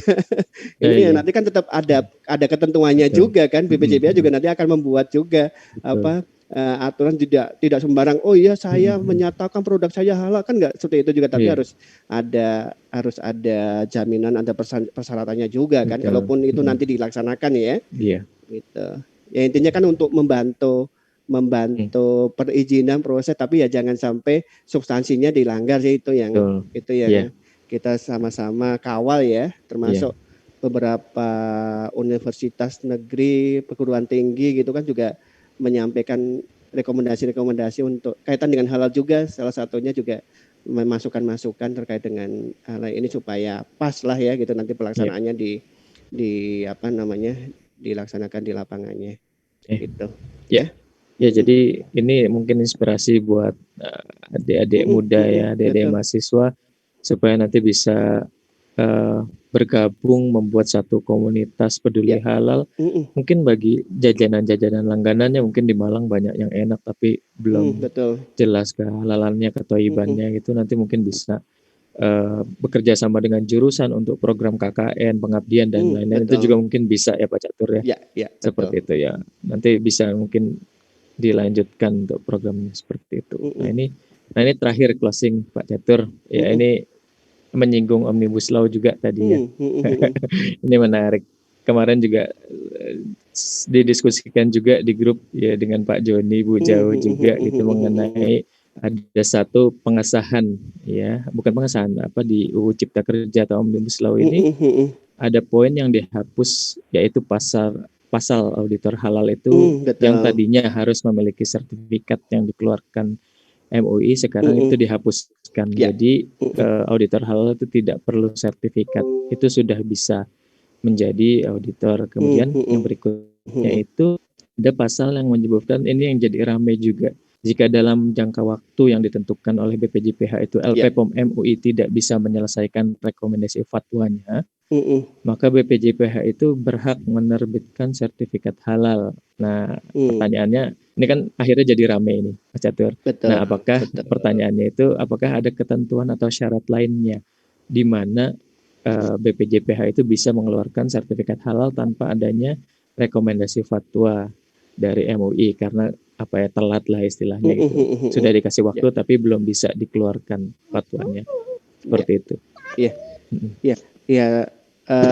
Terkait dengan Undang-Undang Omnibus Law juga sebenarnya saya juga tidak bisa memberikan banyak komentar ya terkait dengan sekali lagi ini juga masih ranah diskusi juga teman-teman di BPJPH dengan MUI ya, termasuk masukan-masukan dari Halal Science Center. Tahu kami juga banyak juga ya yang ini, jadi masukan-masukan termasuk dari LP POM juga. Ini juga masih intinya kan supaya proses sertifikasi halal ini juga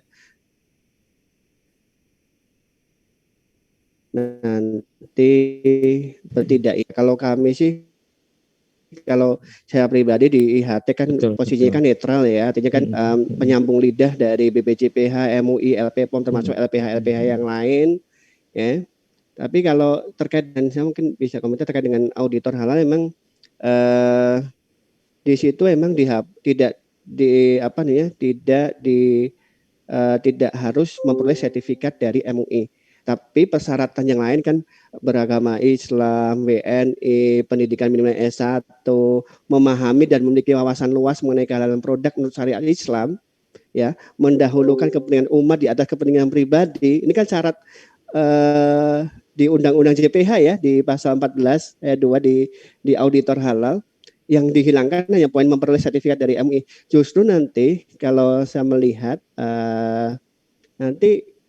karena kan SKKNI auditor halal sudah ada, jadi tetap nanti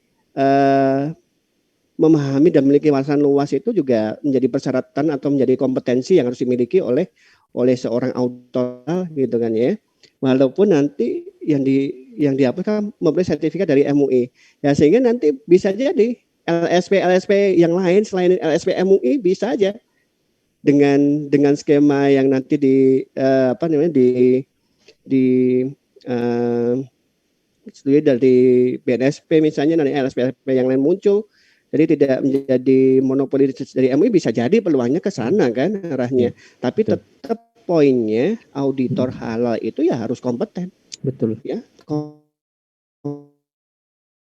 kompeten Islam kan.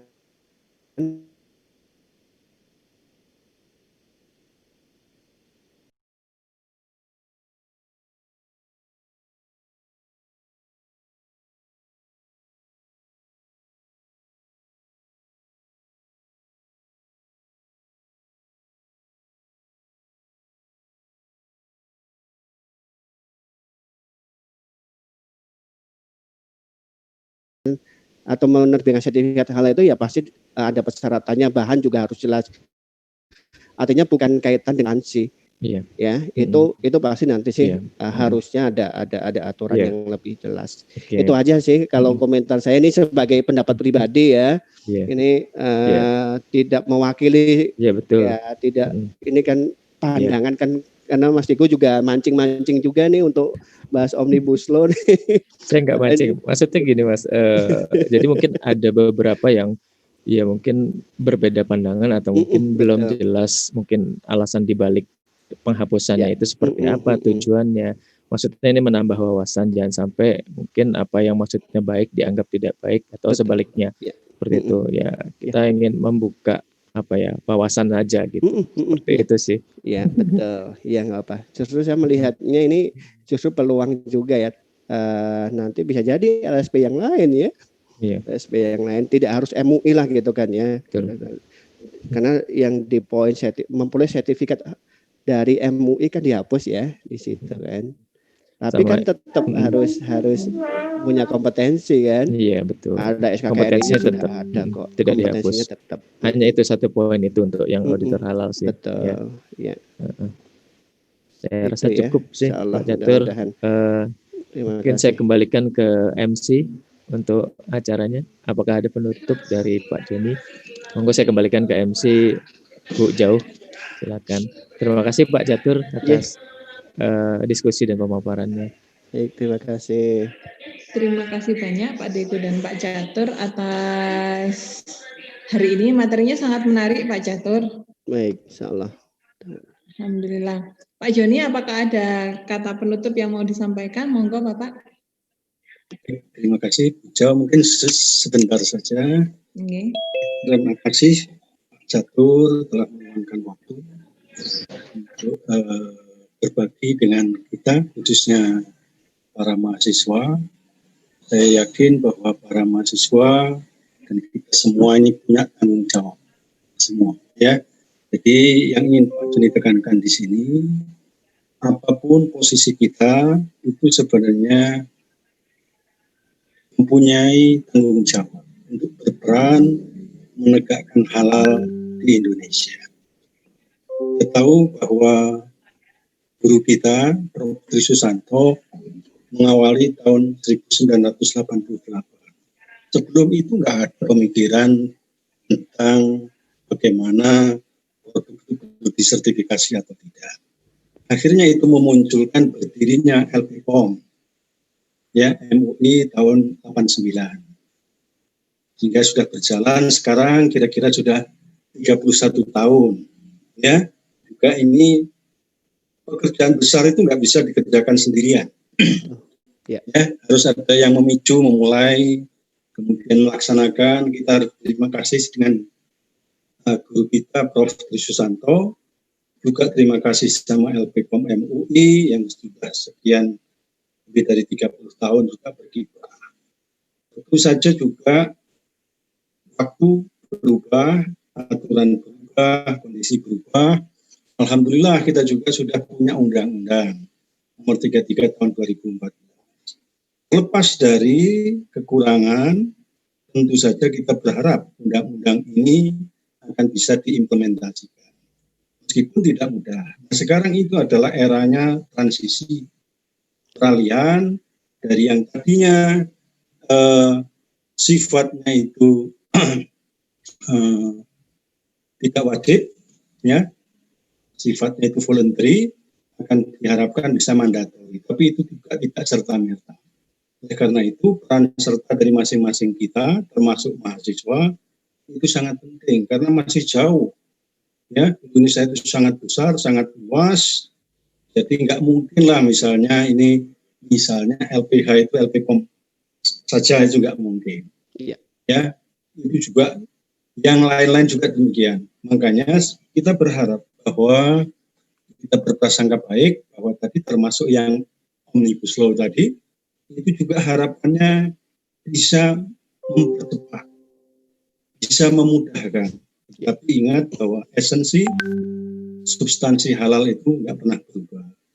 Yang halal jelas, yang haram jelas. Jadi mari kita bekerja sama-sama, apapun posisi kita, ya, termasuk para mahasiswa tadi, sangat bagus contoh-contoh yang dijelaskan oleh Pak Catur. Kita juga di Malang bisa berperan. Ya, bisa bergandengan tangan, mahasiswa, dosen, pemerintah daerah, termasuk perusahaan-perusahaan yang punya CSR itu juga bisa bekerja sama. Makin banyak yang terlibat, makin bagus. Mudah-mudahan halal di Indonesia itu akan semakin jaya, akan semakin bagus. Tidak hanya itu, mari mahasiswa juga ikut berperan serta untuk mempersiapkan diri juga. Karena era ke depan jelas dibutuhkan tadi akan sangat banyak penyelia halal. Dibutuhkan akan sangat banyak auditor halal. Dibutuhkan satu pionir-pionir atau entrepreneur-entrepreneur yang punya visi halal. Mungkin itu saja, mudah-mudahan ini adalah bagian kecil dari sumbangsih kita untuk bisa berperan serta di bidang halal. Terima kasih semuanya. Pak Catur, Pak Deko, Bu Gauratu, dan juga adik-adik mahasiswa. Selamat dan mari kita tetap berjuang, berjihad untuk halal, untuk kebaikan umat Indonesia dan umat dunia. Sekian, terima kasih. Bujau kembali. Assalamualaikum warahmatullahi wabarakatuh. Waalaikumsalam warahmatullahi wabarakatuh. Foto dulu ya. Minta tolong kameranya yang masih off di on kan? Oke, sebelum kita mengakhiri kita foto dulu untuk kenang-kenangan. Insya Allah. Yuk di on kan semua. Oh, on cam. Silakan. Insya Allah mudah-mudahan sehat semua ini ya. Insya Allah. Amin. Screen 1, silakan 1, 2, 3. Sebentar.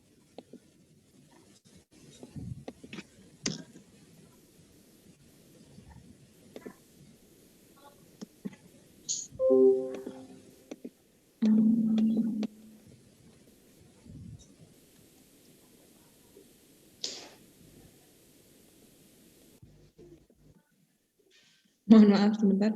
Screen 2, 1, 2, 3.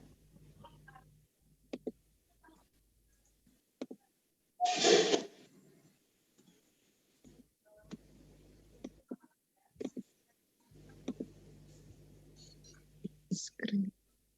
Oke.